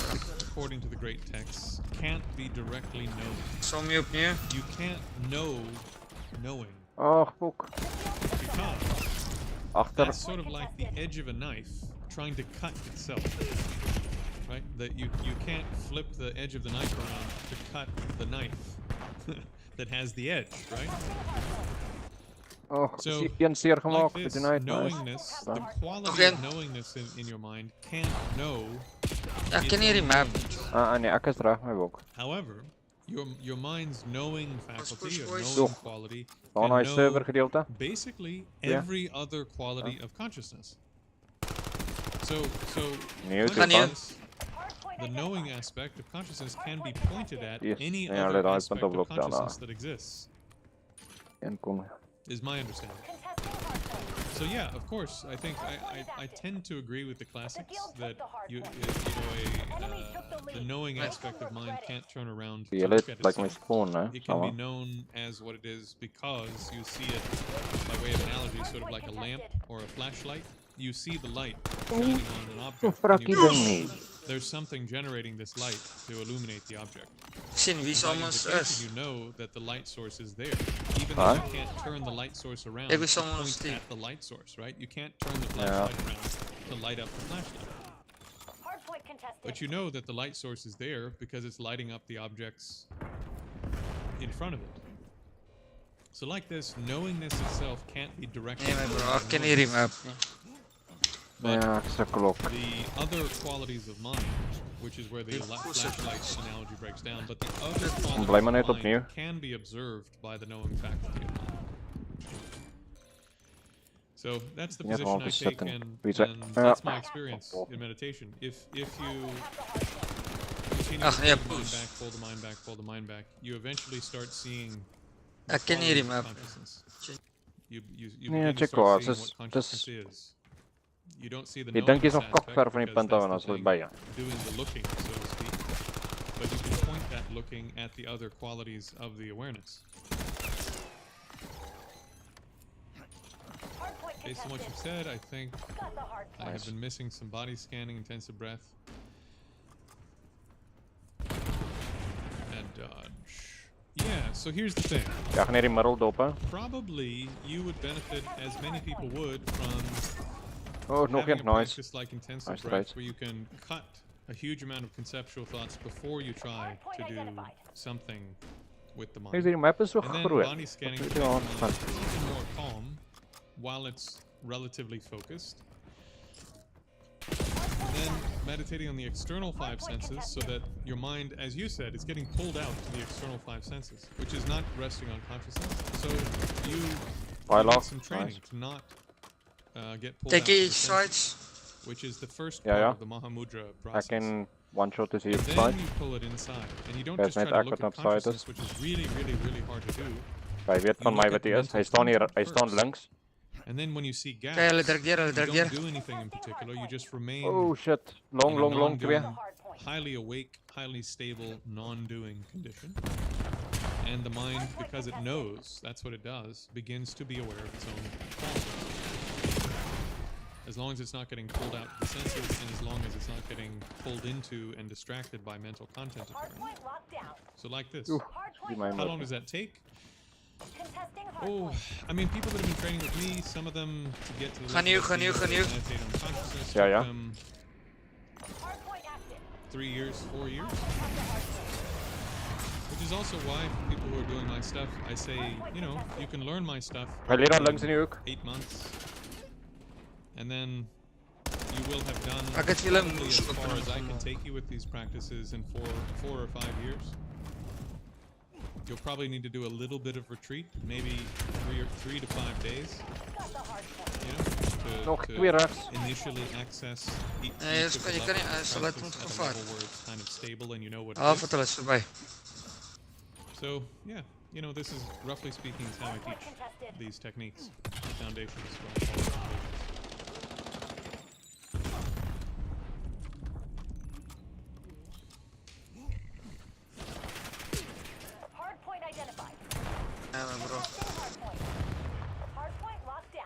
Kan net nie. Dit is fucking mooi opgevang.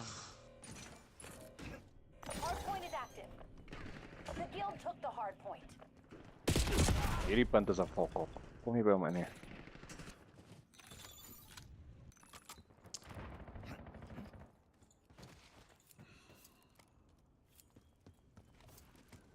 Okay, my friends. No can, no can, no can. Oh, gosh, didn't realize that was you. Yeah, so sorry, let me fix my mic. Nog geen before I by die window. explode everyone's head. There we go. All right.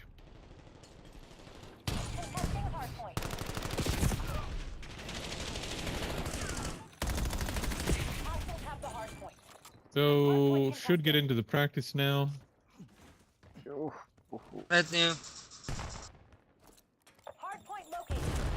Word. Yes, you can use virtually anything as an objective support, as long as it's not something really bad, you know? You can use virtually anything as an external support to begin training the mind and concentration, and to begin inducing a state of concentration. And there are benefits to using some things rather than others. Some of them help more than other things, but you can use all sorts of things as supports to the practice. But then there's a question of, is what you're doing part of a sort of a logical flow of moving from having very little capability to some theoretical end point, let's say? Is it a path? Or is it just a curiosity?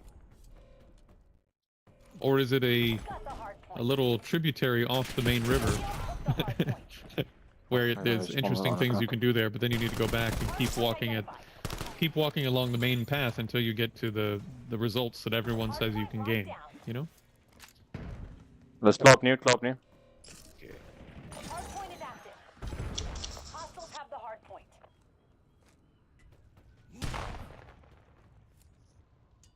I think that's most of the question.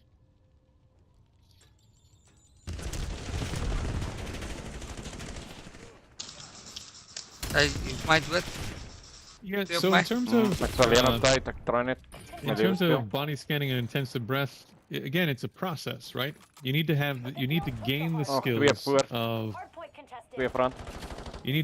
skills of being able to place your mind where you want, hold it there for a bit, cool the mind in one place. That's intensive breath.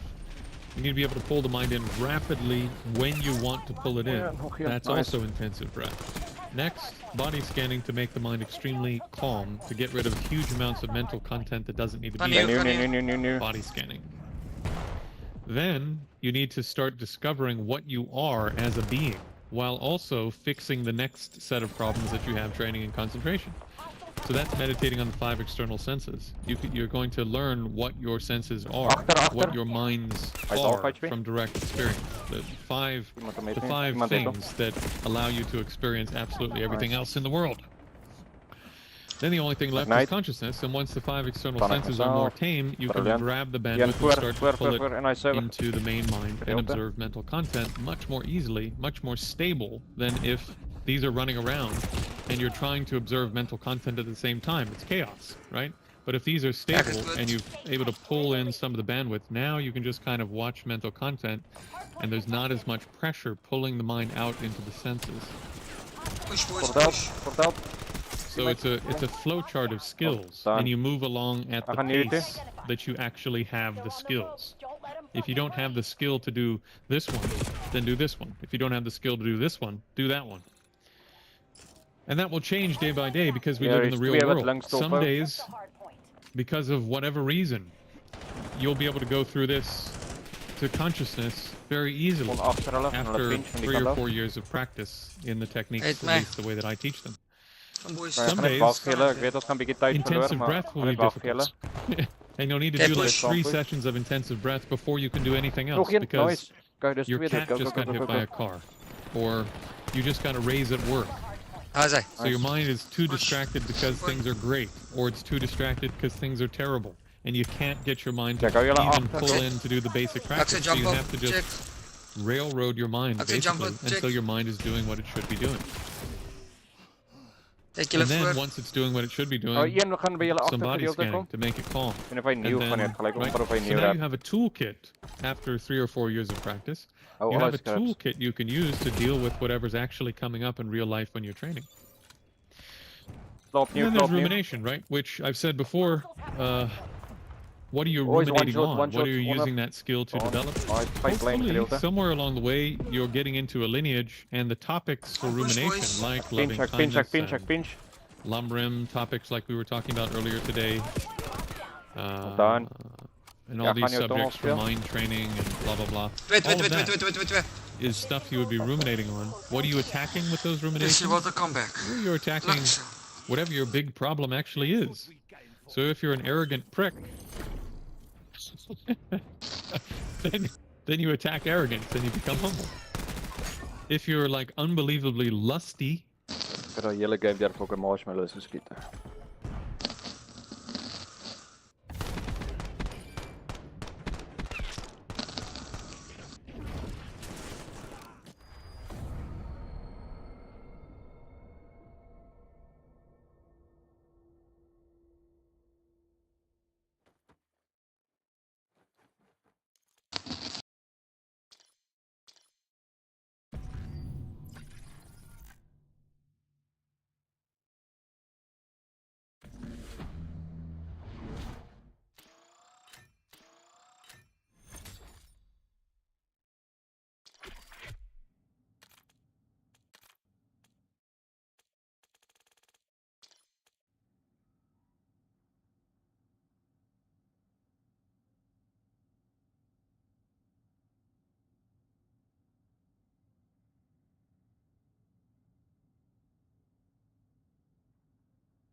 In this side of the ring, we got baby no money.